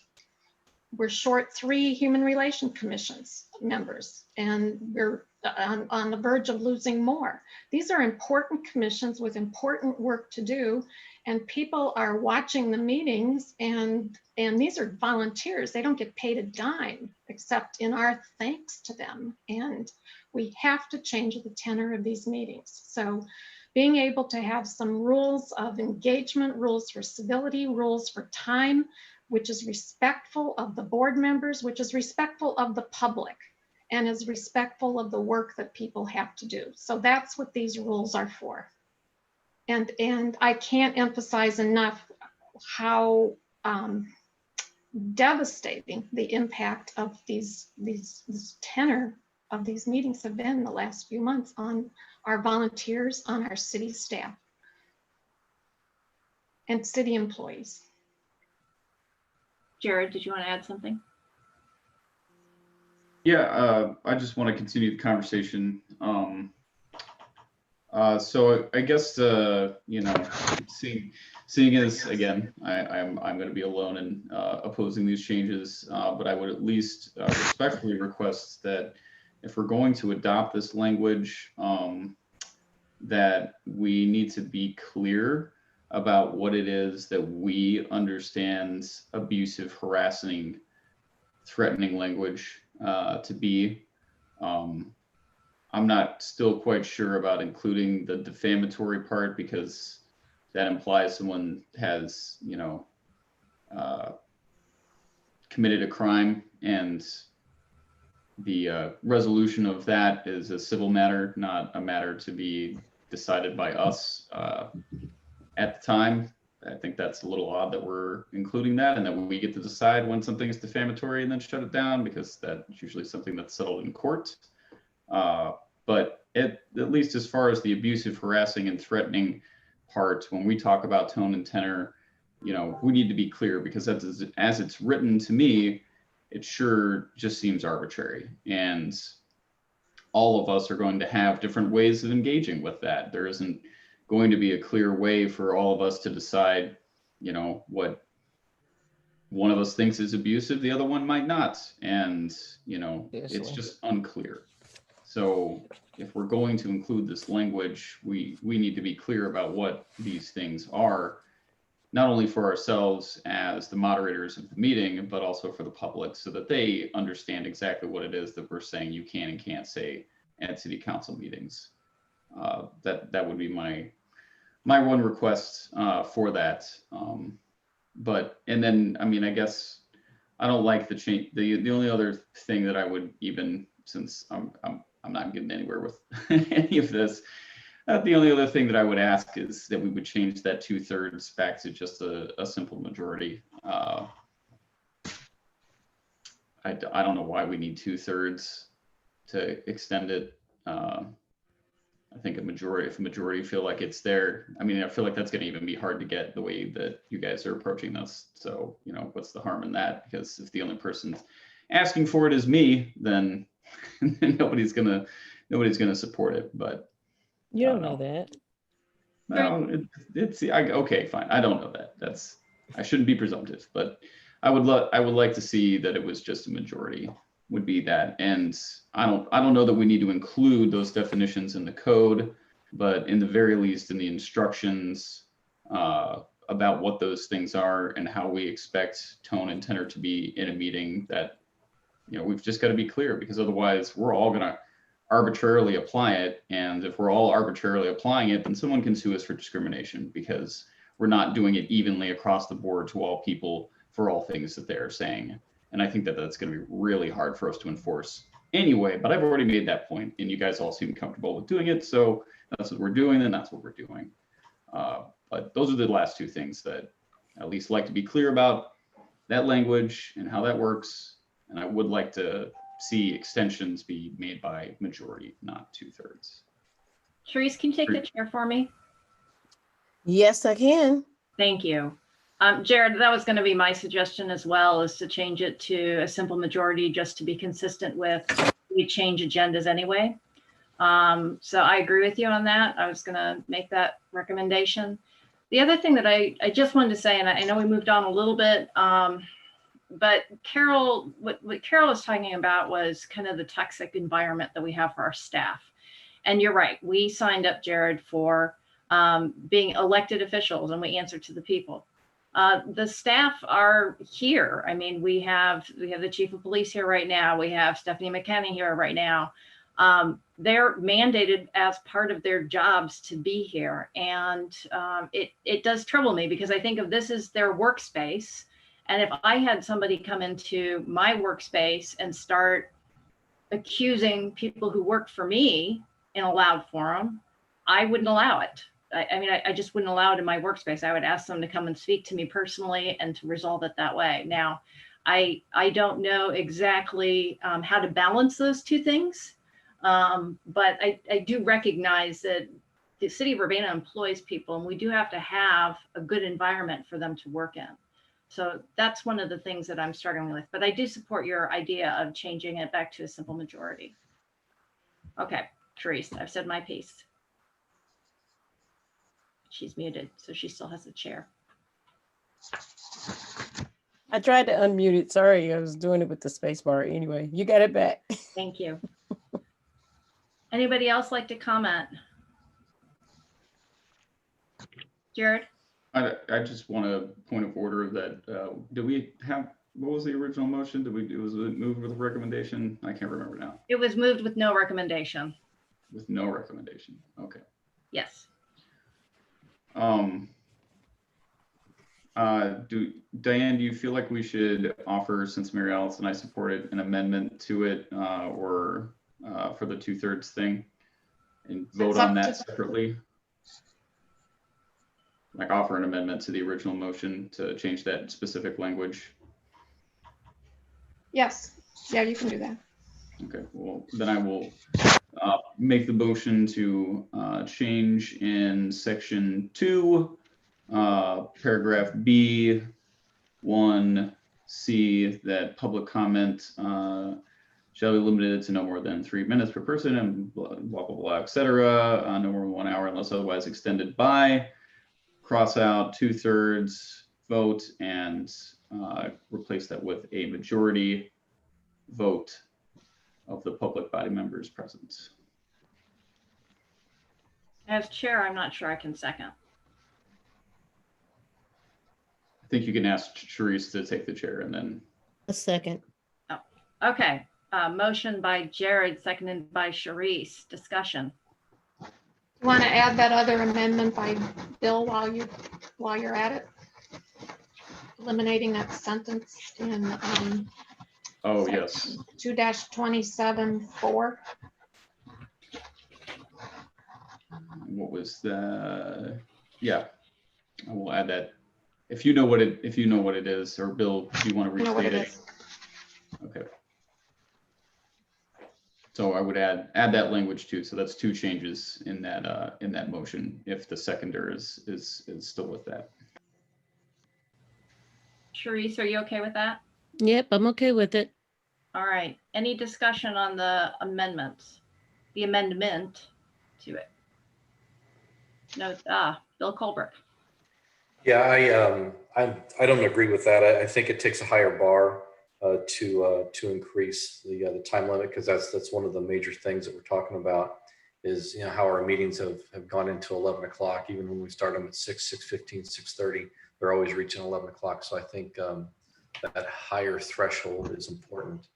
So I'm not in favor of that. Just wanted to put that out there. All right. Any other discussion? All right. So we're voting on the amendment, which would change the extended time limit of public input, either shortened or extended beyond an hour, and also the sentence in section 4, paragraph 4, to remove the deferral from committee of the whole. Those are the two items that are up for vote. Will the clerk please call the roll?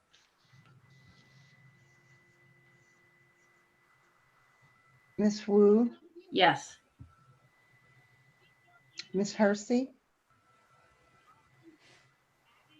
Mr. Yes. Brown. Okay. Mr. Brown, Yes. Mr. Colebrook, No. Mr. Miller. Yes.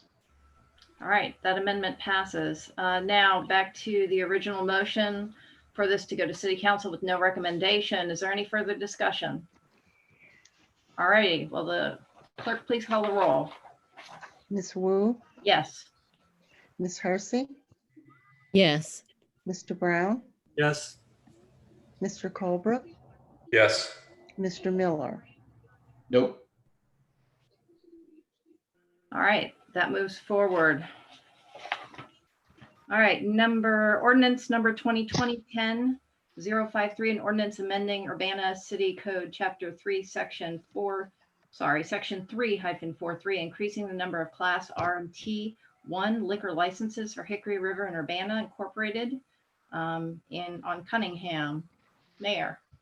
Yes, this is just a simple change in the classification of the liquor license for Hickory River. They currently sell beer and wine, and they want, which is an R and T2 license, and they want an R and T1 license, which will allow them to sell all alcoholic liquor.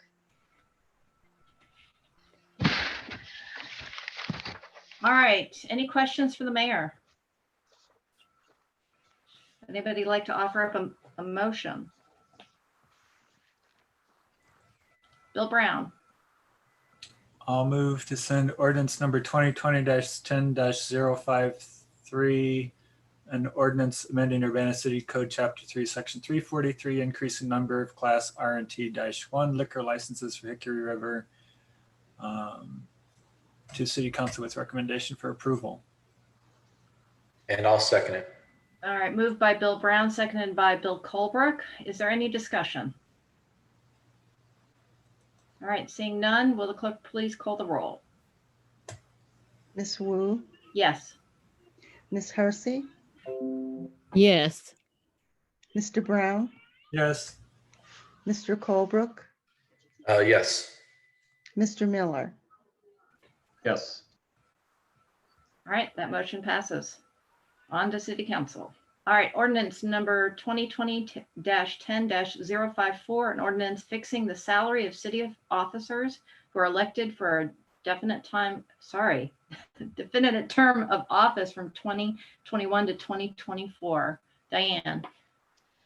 Yes, as you know, every 4 years, the city council and actually the town board have to set the salaries of the elected officers. So that's the mayor, city council for the council. And you've been dealing with in the town board, the town board officials, plus the township supervisor and the assessor. So there's been a number of different ways that this has been approached. In our experience in the city, the mayor's brought a proposal to council and then it's up for discussion. So this is to begin the discussion. What I was proposing is a 1% increase for each of the next 4 years over the current salaries. Mary Alice had asked for comparison what our collective bargaining units were getting in the city employees, so I can just give you that summary. AFSCME is in the final year of a 3-year contract and they got a 2.25% increase this year. The firefighters, you recently approved their contract. They got a contract for 2 years and they're getting a 1.5% increase for each of those 2 years. The Fraternal Order of Police are currently in negotiations. Their contract ended on June 30th. For the non-bargaining unit employees in the city, so these are people like the lieutenants and leadership in the police department, department heads, a lot of some of the appointees, and a number of other employees.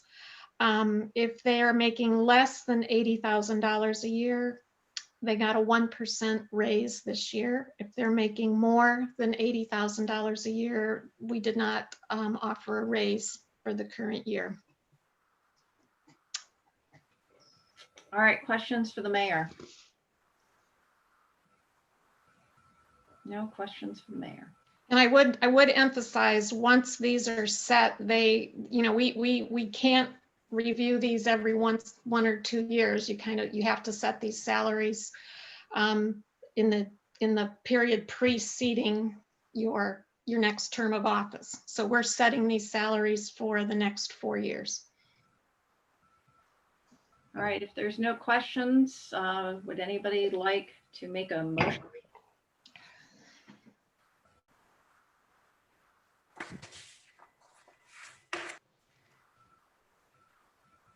A motion to get it on the table so we can discuss, perhaps. Bill Brown. I'll move to send ordinance number 2020-10-054, ordinance fixing the salary of city officers who are elected for a definite term of service, 2021 to 2024, to city council with recommendation for approval. I'll second it. All right, moved by Bill Brown, seconded by Bill Colbrick. I had something that I wanted to add. So Sharice, would you take the chair for a second? Yes, I will. Thank you. I was going to suggest to council that since the alderperson position is an elected position, it's not a full-time position, I thought it would be appropriate if we just across the board said it was $7,000 for the whole term. So that I just wanted to put that out there for conversation. And then I will be quiet and listen to other people. Sharice, I can take my chair back. Okie doke, you got it. Thank you. Jared.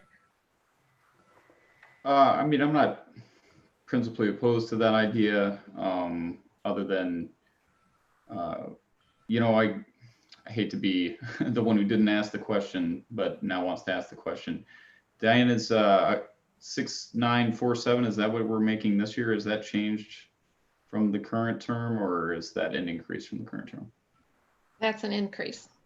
6947 would be effective May of 2021. Right, for the next council. Yeah. Okay, so I guess I don't know. I've heard some comment from constituents and other folks. I know we got at least one email about this, and I've had people who've said something directly to me about it, and so thought I'd share those. And I tend to agree with folks that even for us, it obviously I don't know. I don't think any of us are going to have a tussle about it for ours in particular. I know we're trying to be, I don't know, 1% increases each year thereafter, and so on and so forth, which doesn't follow inflation. So of course, there are arguments to be made about that. I'm just, right now, I'm more concerned about our financial situation and the message that it sends that we're going to give ourselves an increase while the city is in a pretty dire financial situation, despite wanting to keep up with inflation and all the reasons why you do want to increase people's pay. I think it's a little different for us than it is for the mayor and city clerk, because those positions are full-time and they're different. So that could be considered differently, but I still think that it really would send the wrong message to accept, at least in the first year, any increase because of the situation of the city. That, if we are pulling back on services to people, but we're still saying, we're going to get paid more as elected officials, I think that's especially for us as alder people, none of us depend on, the money that comes in from this. So at the very least for us, I would rather see no increase in the first year, and then we could consider more after that, because hopefully we'll see some semblance of normal back in 22. So that's my thoughts. Diane? I will allay some of your fears, and you'll hear more in the financial forecast next week. But as you know, we've been very, very disciplined and very careful over the past 3 years, and we have rebuilt our city reserves, and we've planned very carefully. So these, I wouldn't be recommending these raises if they weren't affordable and consistent with our financial forecast, which you'll hear more about next week. And that's a fact. Bill Colbert? So this is what I love about public governance and public administration. Jared, we can disagree on a lot of things, but we can agree on some things as well. And this is one of the things that I'm going to agree with you on. I think it sends, although I seconded, to send it to the city council, I think it sends a difficult message. One that I don't think that I want to defend is, the pay, for myself and for my other council members. I would be in complete favor of the increases for the mayor and the city clerk. Those are, full-time positions. Those are positions that professional positions. Ours are considered, part-time. We do it for, the passion and the love of serving our citizens, on a volunteer basis. I, for one, would want to see no increase from what we make today per year, all the way across the board. Even if you look at this salary schedule, the first one is 69.47, the last one is 71.57. You're really only talking about a couple $100. But so that monetarily isn't that much money. But I think the message that we send as a voting council sends a difficult message at best, that we're willing to give ourselves raises whenever we are in a time that is a little bit in a downturn. But although I do appreciate, Mayor, the fact that we're going to get a financial forecast next week, I would definitely want to hear that before I made any other vote. But that's just kind of my 2 cents. I would like to see, of those 3 positions there, the alder person kind of secluded out and on a different salary schedule, which, like I stated before, is no increase at all, but show an increase for the mayor and the city clerk. Sharice, did you want to say something? Yeah, basically, I could go along with what Bill and Jared said, but I also want to state that this pandemic was not something that was planned right at the time when you're supposed to vote on whether or not people get raises. So it's not something, this is something that I understand is a scheduled thing every 4 years. So whoever's sitting in our chairs or anywhere, we're not getting this raise. They'll be getting it. if we're here, we will be getting it. But is it the pandemic wasn't planned, and this is actually. But I have no problem saying that that there won't be a raise. But I do want to know for sure, because my understanding was that whatever the percentage is that's going to be the same amount for the next 4 years, or is it it's going up 1% every year? I'm trying to understand. It looks like it goes up 1% every year, sure. Okay. All right, so Sharice, can you hear the chair again? Yes.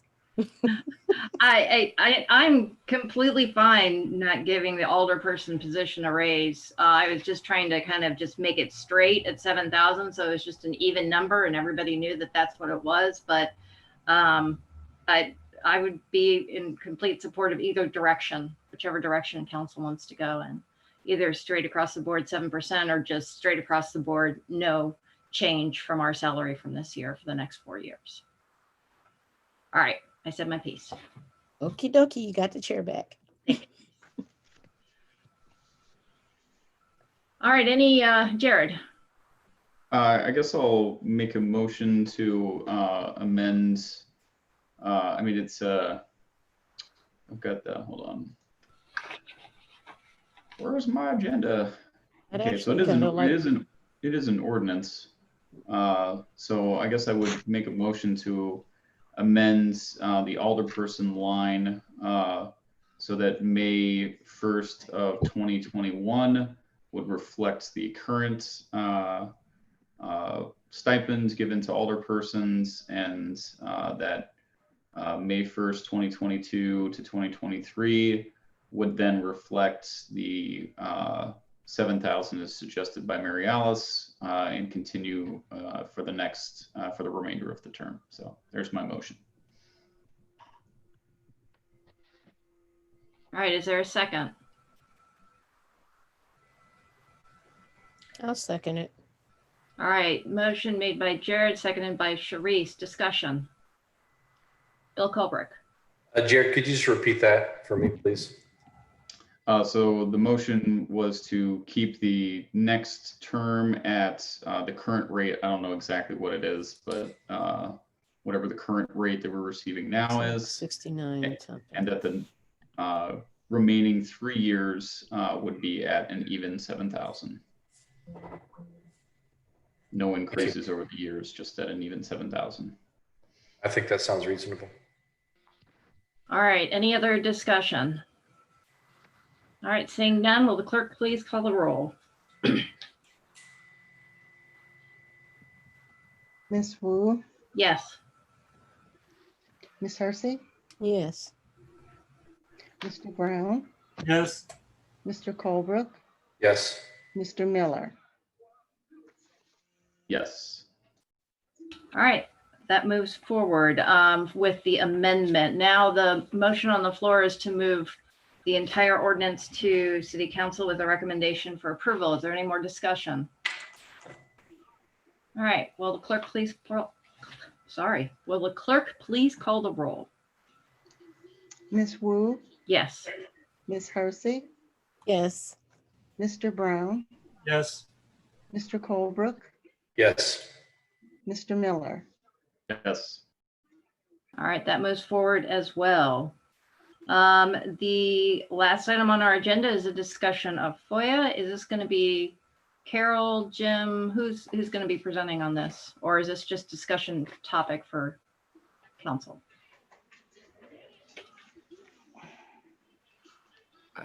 Jim has appeared. Thank you.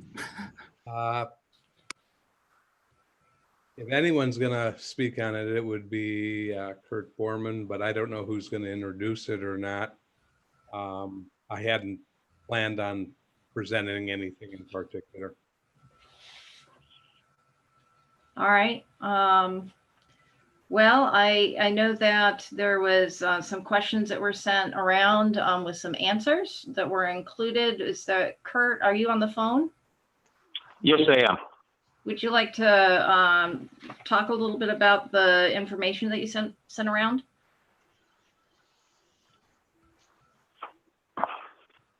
Well, sure. I took whatever questions were given to me, and covering several different areas of FOIA that have come up recently, and tried to give some clarification on them as well as some examples. Okay. And I'm willing to answer more questions tonight. It's just a question of what's of whether there's anything still that you'd like me to clarify. All right. Are there questions for Kurt? Jared. Kurt, can you talk a little bit about the recurrent requester versus the voluminous requester? My understanding from what I've read in the FOIA law is that charges don't apply to them in the same way, but it seems as though we are treating them the same as far as charges. And I just would like to hear some more about that. Okay. All right. Well, they're not treated the same. To begin with, a recurrent requester, when you think of a recurrent requester, you think of someone who has filed a large number of FOIA requests. The requests can be very small requests, but it's the frequency of the requests. And so a recurrent requester is, you look at a period of time. You look at over the last 12 months, has the person submitted a minimum of 50 requests over the last 12 months, a minimum of 15 requests over a 30-day period, or a minimum of 7 requests in a 7-day period. And then you look at, if they've done that, then the next time they file a request, they might be considered a recurrent requester. Voluminous request is not the same thing. The voluminous request, you're looking at the request itself, as well as some requests that have happened in a very short time period. A voluminous request has to do with whether the person is asking for more than 5 different categories of records within a single request. So, for example, if somebody just asks for a police report, that's a very common FOIA request. It's one of our most common FOIA requests. That's a single request. If in the same request they ask for a police report, a building permit, a copy of some document, some copies of somebody's email, a copy of a position description, personnel records, now you're into, it's still one request. So it's not a recurrent requester, but it's voluminous in the sense that now they're asking for a large number of records within that request. So voluminous request, that would be more than 5 different types of records in the same request, but it could also be if the person has submitted several requests over a period of 20 business days, then that's the question of, then it can become voluminous. If you submit 6 requests in a row, 1 per day, and they each contain 1 or 2 different categories of records, now you're into the voluminous territory because of the cumulative effect of those requests. So under FOIA, a public body is allowed to charge for responses to both voluminous and recurrent requests, but the charges differ. With respect to voluminous requests, it depends on the paper charges are the same. If somebody wants paper, then those charges are the same. If somebody wants electronic records, voluminous requests can trigger an assessment of fees based on the file size of those requests. In other words, and how large, how many megabytes of data have to be processed. So those are the key differences. Are you aware of any of the, I was trying to look through, but I haven't had time to get into this, so I'm sorry that I'm asking you these questions and you may not be prepared to answer them, but I was looking through the general binding opinions that were available through the Attorney General. There's a very large PDF that's got most of them listed in there, and trying to cross-reference them and then go back and read the opinions. Are there opinions on that? Because I couldn't find, when I briefly looked through, a specific opinion binding on those charges and the differences between them. Are you aware that there is a binding opinion that we're using to decide and determine those things in our policy? Well, there are binding opinions on the topic of fees. There's a couple of them. They don't go into voluminous and recurrent requests. There's one that talks about. Yeah, there's the one with the copies, and there's the one with the third-party contractor in the non-commercial request, right? Those are the only two that are on there. That's correct. That's the only ones I'm aware of. Okay, because I don't know. I feel like we're taking a liberal interpretation of that language, because, I've looked at FOIA request forms from different agencies of the state, including the Attorney General's own FOIA request form, which I've got another thing to bring up, a topic about, but Jared, I'm going to interrupt you for just a moment because we're getting at 10:26. Oh, yes. So if we're going to continue, we need to have a motion to continue the meeting beyond 10:30. I'll make a motion to extend the meeting to 10:45. Is there a second? Second. Moved by Jared, seconded by Sharice. Any discussion? All right, will the clerk please call the roll? Ms. Wu, Yes. Ms. Hersey, Yes. Mr. Brown, Yes. Mr. Colebrook,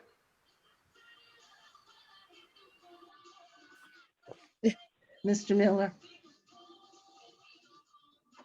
Yes.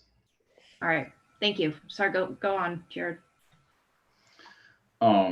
So I don't know. I couldn't find any evidence on other FOIA requests from other public bodies in the state where anybody was asking or noticing of fees. And I'm sure that we're not the only public body who has a recurrent requester or a voluminous requester. So I just wondering about, justification on those. So that's why I'm asking. And I can follow up with more on that unless there's more that you have to say about our charges on those two things. FOIA, the FOIA law itself establishes the fees, and some public bodies provide that information to the public, and I suppose some don't. Yeah, but the fees are under may language, not shall language, unless I have read those wrong. May do fees, not shall charge fees, correct? That's absolutely correct. Okay. No, it is voluntary on our part to charge those fees. We don't have to charge the fees if we don't want to. And I understand all the reasons for it. I'm not trying to make an argument for or against that, even though I am against it, but I'm just making sure the public understand that we don't have to charge the fees. But that's traditionally, ever since FOIA came into being, the city's always charged fees. That's been decades. Okay. Jim, did you want to add something?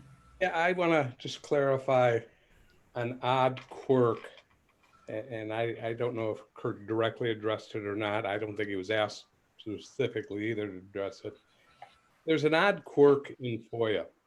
Section 6(a-5 deals with fees in connection with voluminous requests. And as Kurt indicated, a voluminous request can be a number of requests or classifications of records within a single request, or it could be a single request that might elicit several thousand documents. We recently had one that I don't think it ended up being produced, but it elicited about 12,000 records. Section 3.2(a) defines recurrent requester. And for some reason, it's the legislature's wisdom, provided that in that one, there's a provision for fees that can be charged to the recurrent requester. It requires an estimate of fees be sent in advance to the recurrent requester. In the voluminous request, the statute provides has a maximum fee schedule that, as you indicated, and Kurt agreed, may be charged. The recurrent requester doesn't have a fee schedule embedded in the statute, a maximum or a minimum fee and all. And so the opinions that we have gotten, the one or two opinions that we have gotten that a couple of members of the public have referred to, dealt with how the city responded to the PAC and alluded, well, we're changing our response to the PAC on fees. Well, the change in response to the PAC is based on what the PAC has advised us. Mind you, none of those opinions are binding opinions, and we can say, we're not going to follow those opinions until they issue them as binding, or we will follow them. And of course, we've elected to follow the opinions that the PAC send us, even though they're not binding and all. But that odd quirk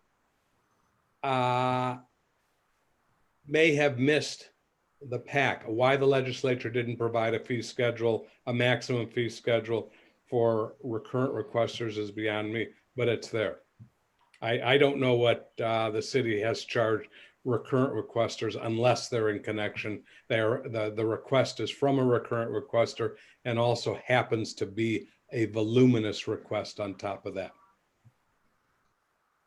Yeah, and that's you're getting at what I was kind of asking about, Jim, in that because it's not clearly defined in there, we're taking an interpretation and an opinion on it. But that's why I was asking if there was some other binding opinion out there that I didn't find. I've searched through it too, like you and Kurt have, and I haven't found any binding opinion on that. Because I don't get down into the weeds of what fees we're charging, but if at least we know what the legislature's view is on fees. It happens to be in section 6(a-5), close paren, what their attitude towards fees are in terms of metrics. And without guidance on the other, in theory, we could charge $100,000. I'm being obviously hyperbolic and facetious, or we could charge 8 cents and anything in between on a recurrent requester. All we have to do is submit an estimate of fees.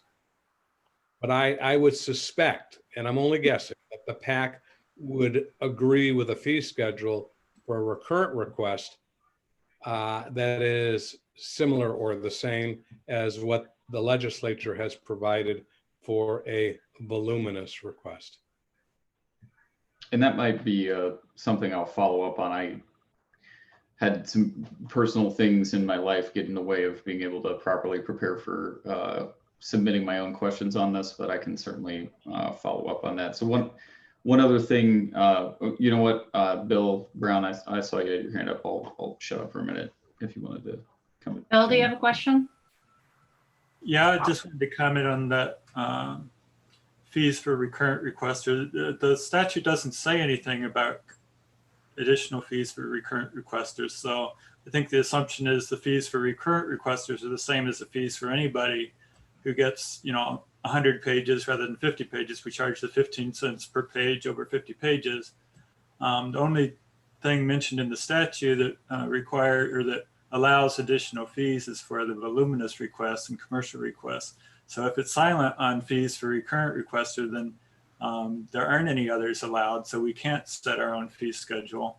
The only thing it does say is that we need to provide them an estimate of the fees beforehand, because it's going to take longer to provide it. It's going to take longer, or we could take longer. That's the main impact, I think, of being a recurrent requester.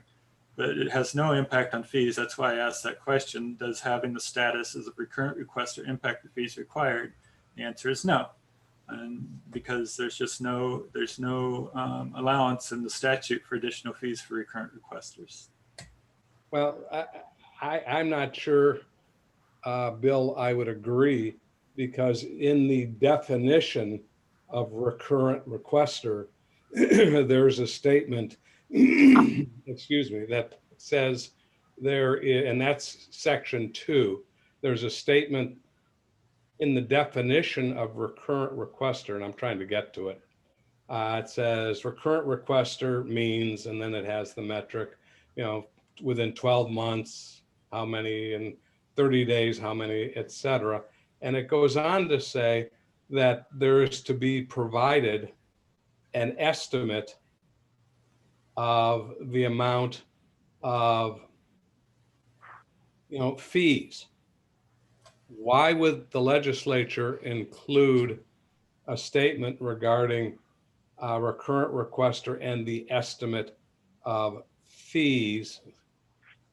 Because they also allow us to require the person to make payment before we copy the requested records. We can't do that for an ordinary requester. For a recurrent requester, we can require them to make payment before we go through the work of copying the request. Yes, but it does. It's not mandatory fees, but it does provide for that the city can charge a recurrent requester fees. The mechanics in setting that up, as you identify, are different than the normal requester. Agreed. And in fact, the normal requester, the question is, what is a voluminous request? Because a normal requester may not, more often than not, is not a recurrent requester. And of course, there's the first, in terms of hard copy, first 50 pages, black and white, 8.5 by 11 or legal size are free. And after that, it's whatever the statute provides. I think it's 15 cents. But then there are the rates for based on electronic production, so many megabytes or however it's phrased in section 6A5 that deals with voluminous requests. And I assume the presumption is if you're going to produce 100 megabytes or within those ranges, that size of production, separate from the fees, is considered voluminous. And some requests are more voluminous than the other, and therefore they have a graduated fee structure in 6.85. And I don't have the fee structure, the graduation in my mind memorized, but I can get to it quickly. So I realize this is a discussion item and I have some questions, but I don't know if I have to pass the chair off since we're not making any action. Is there an opinion on that? No opinion. All right, well, we'll go with Bill Colbert first. No opinion. Unless I missed it, do we need to extend the meeting? Well, it's 10:38. I would entertain a motion to extend it to 11. Other people want to make it. I'll make a motion to extend to 11. And I'll second. All right, moved by Jared, seconded by Bill. Any discussion? Nope. Will the clerk please call the roll? Ms. Wu, Yes. Ms. Hersey, Yes. Mr. Brown, Yes. Mr. Colebrook, Yes. Mr. Miller. Yes. All right, well, I guess I'm gonna ask my question since I don't know if I have to pass the chair or not. I think you're good, Mary Alice. Okay, thank you.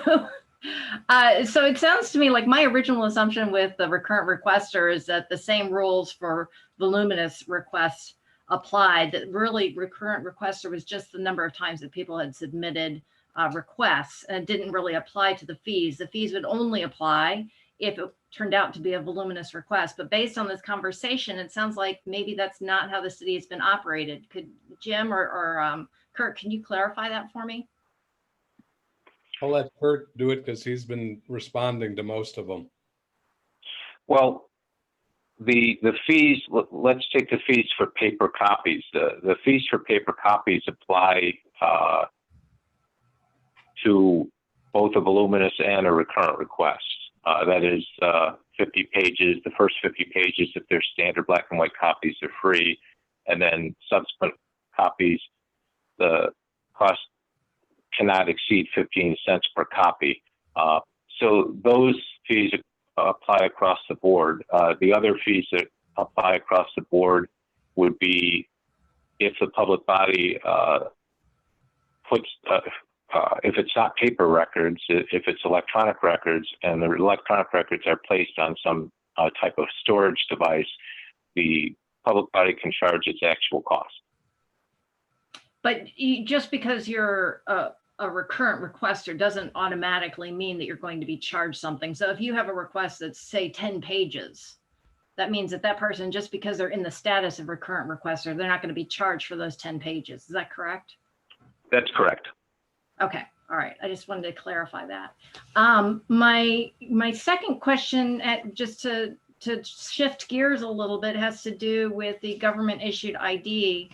In the questions that you were answering, you're talking about trying to identify people based on their address, that they had to provide their, let's see here, the requester's name, complete contact information, address, phone number, and email address. And that there was some kind of verification that the city used to make sure that they had those pieces of information. When would you ask for a government ID? Well, that would be as a last resort. The FOIA has these provisions for recurrent requesters, for voluminous requests, for commercial requests. And so in order for a public body to enforce these provisions, the public body has to know has to be able to identify the requester. If we couldn't identify the requester, then there'd be no way to enforce those provisions. So there's different ways that we do that, and the standard way is that we can look at a person's name and compare their phone numbers and addresses, because that's difficult to duplicate. It's difficult to make. It's easy to make up an email address. It's harder to make up a phone number. So if we can actually call the person and verify that it is, that's a real person, then that's one way we can verify. If we can't get any other verification, then the question comes down to how do we enforce these provisions. So we are allowed to identify people. We are allowed to identify FOIA requesters for the purpose of enforcing FOIA's the provisions of FOIA that call for such things as fee payment. Where is that language? Sorry. Well, that's. Go ahead. Sorry. That comes from court decisions, and it comes from the PAC, the Public Access Counselor. Jim wanted to add something. I've had conversations, 2 in person and 2 over the phone over the last year with 4 public access counselors, and they have confirmed what Kurt has said. Requesters, as indicated during public comments, certainly have the right to submit anonymous requests. However, the consequences of that are, if they fail to identify themselves so we can enforce these various rules that are unique to certain types of requesters, commercial requesters, recurrent requesters, et cetera. We have the right to treat them, well, we have been treating them as recurrent requesters. Now, you've heard almost meeting after meeting where I have supposedly lied by saying there only have been 2 recurrent requesters. I know one of those requesters has refused to provide the information that Kurt has asked for. And this goes back to when Charlie was acting or was serving as the clerk. And to this day, that person was classified as a recurrent requester. We still don't know whether the person even exists. We've tried to locate the person, and that there's nobody by that name in the city of Urbana or the state of Illinois. There is one person out west with that particular name with spelling, and there curiously happens to be a character in Ayn Rand Atlas Shrugged by that name. That person, to our knowledge, and I will have to say that's a caveat, to our knowledge, that person has not filed an objection with the PAC of a recurrent request. And the reason why I say to our knowledge is sometimes when people file requests for review regarding responses which tell them that we are now classifying them as a recurrent requester, it may take a few weeks for us to get something from the PAC asking us to explain why and how we did that, or it may take months. They are swamped.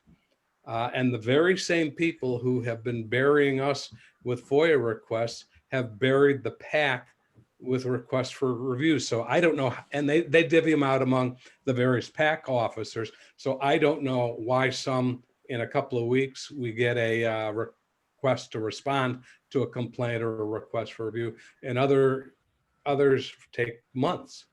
And sometimes if they file them, I've been told we never, communities never get them because the PAC doesn't get around to sending them out. Rare, because they're buried in work as well. So, by the way, on that one comment, the morning before I said that in the meeting, I checked with Charlie and he told me there were only 2 recurrent requesters at that time. That's what he told me. He may have been wrong. So. Diane. But the fact is, and there's a second recurrent requester that has come about that way, who refuses to identify himself. One other point on the identification. We do the record search, or we do what we do in terms of that. We got to provide those records to somebody. We have to know who to provide them to. We don't want to, after having gathered the records, charge or no charge, we don't want to have to do it again because we happen to turn the records over to somebody else. Now, what is the chance of that happening? Probably remote, but I think we have a legitimate interest in making sure the person who requested the records, they are put in that person's hand, however we transmit them. Diane. You're muted, Diane. No, by now. Just so people understand the consequences of what we're talking about here, and a couple council members have mentioned 10 or 20 pages. The last, one of the last FOIAs that was processed consisted of about 2,000 emails. Each one of those emails had to be examined individually and and personal information had to be redacted, things like phone numbers. If you have an email that you sign your phone number to, that has to be redacted. So a staff member had to go through each and every email, redact all personal information. It ended up being about 1,400 pages printed, and the requester requested paper copies. So it's an enormous expenditure of resources, 1,400 pages printed. And by the time you figure up all the staff time involved in the various departments doing this, it was between 30 and 40 hours of staff time. So when you ask about, charging for FOIAs, it doesn't begin to cover, not even a tiny fraction sometimes of the expense required to do it. So that's what's tied up in some of these requests as well. And to piggyback on what Diane said, under FOIA, a public body is not entitled to charge for the time in doing this work, except in one situation. And I believe that's the commercial requester is going to use the information. And the first 10 hours, if I remember the statute right, and Kurt can correct me when I'm wrong, the first 10 hours still is free. Imagine the work that was required to look at, as I recall, the work, the staff was put in place, but I'm not sure we actually went through and did it, but they had identified 12,000 records. We had identified, I think it was 5 staff people that were going to work on 12,000 records. And Kurt has used a metric and how long on average it takes to review a record, which can be many pages long or a paragraph long. And he says, I think, and correct me if I'm wrong, Kurt, about a minute per record. Some may take fractions of a second. Some may take 15 minutes, depending on the length and what exemptions are found. So with, what was the number that you had said, Diane, on yours? How many records, emails? 2,000 emails. So you're talking about 2,000 minutes. I just wanted to say, Diane, I know that you and I have talked a bit about FOIA and some of the things that the city has done.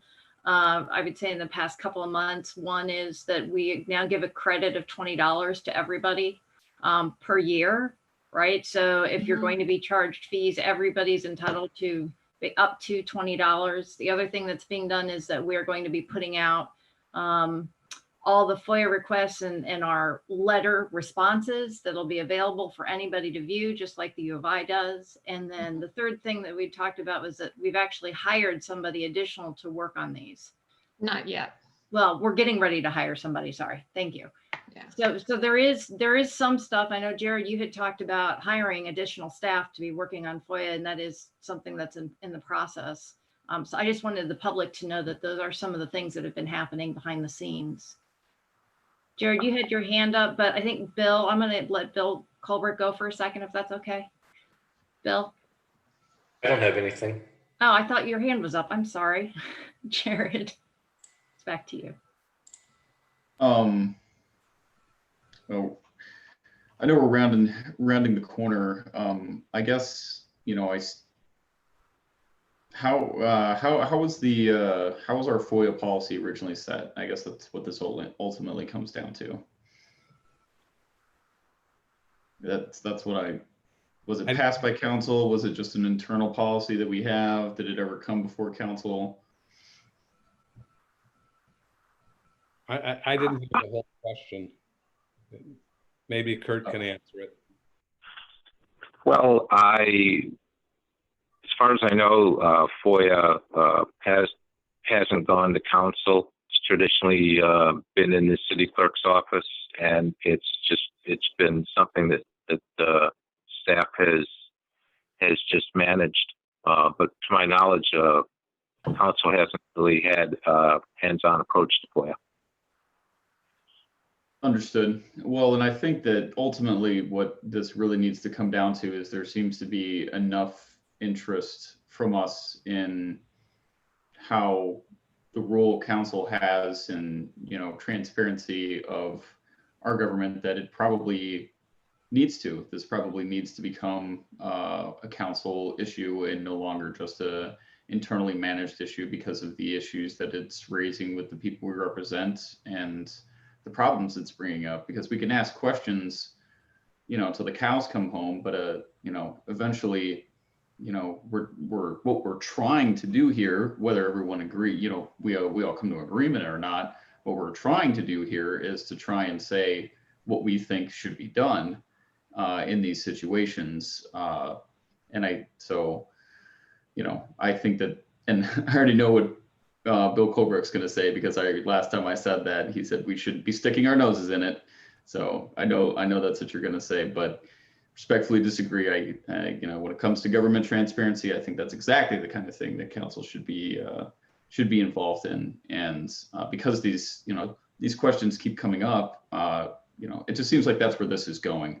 And so I'm just suggesting that to council, as, you know, that this is maybe something we need to push as being under consideration from us, and we need to have a FOIA policy actually come in front of council so we can actually get into like, okay, well, we agree that we should be charging these fees for this, or we shouldn't be charging for this, and this is what we think is fair, and this is what we don't think is fair, and then we can actually really have a discussion, because we can ask questions about it. But we're really, I think all of us are trying to get at the point that we want to do something about making a decision about this. So that's my last comment for tonight.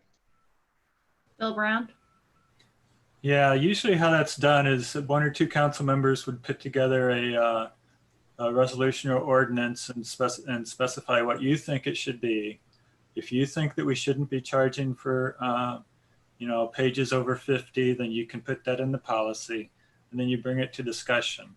This idea of just bringing a topic to discussion never seems to go anywhere. Like tonight, we're discussing a topic after I was the only one to submit questions on FOIA.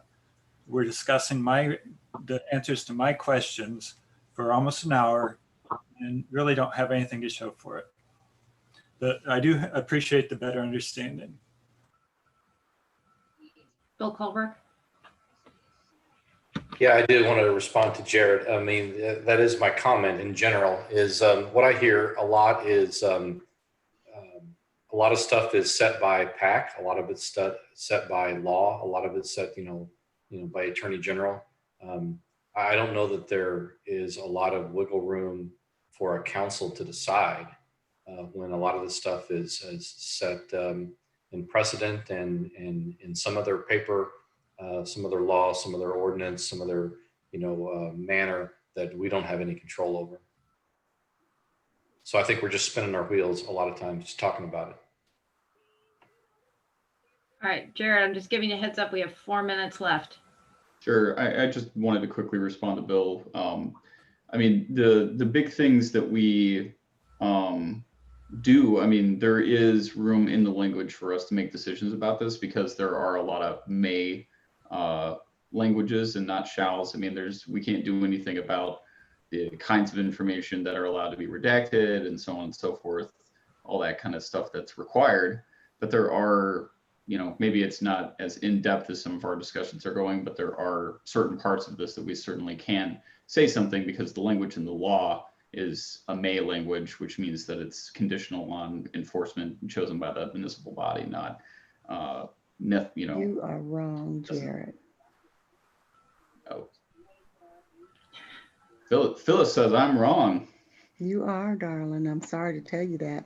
But actually, the FOIA laws is done by the state.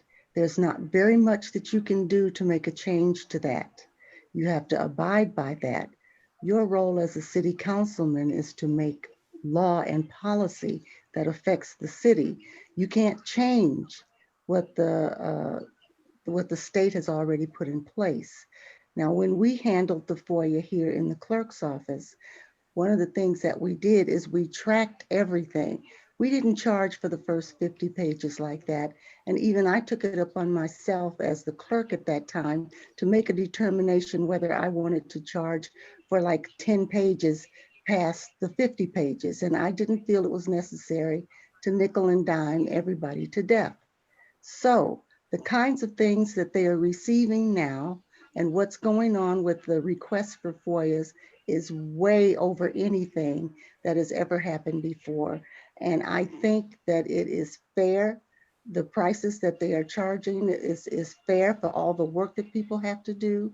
You have no idea exactly how long it takes to get this stuff together, to decide if you're going to make paper copies, or if the person is requesting this stuff by electronic, it takes time.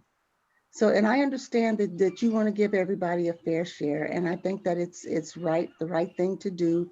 But when you are being beaten by the people who's asking for this stuff simply because they can, that's not fair.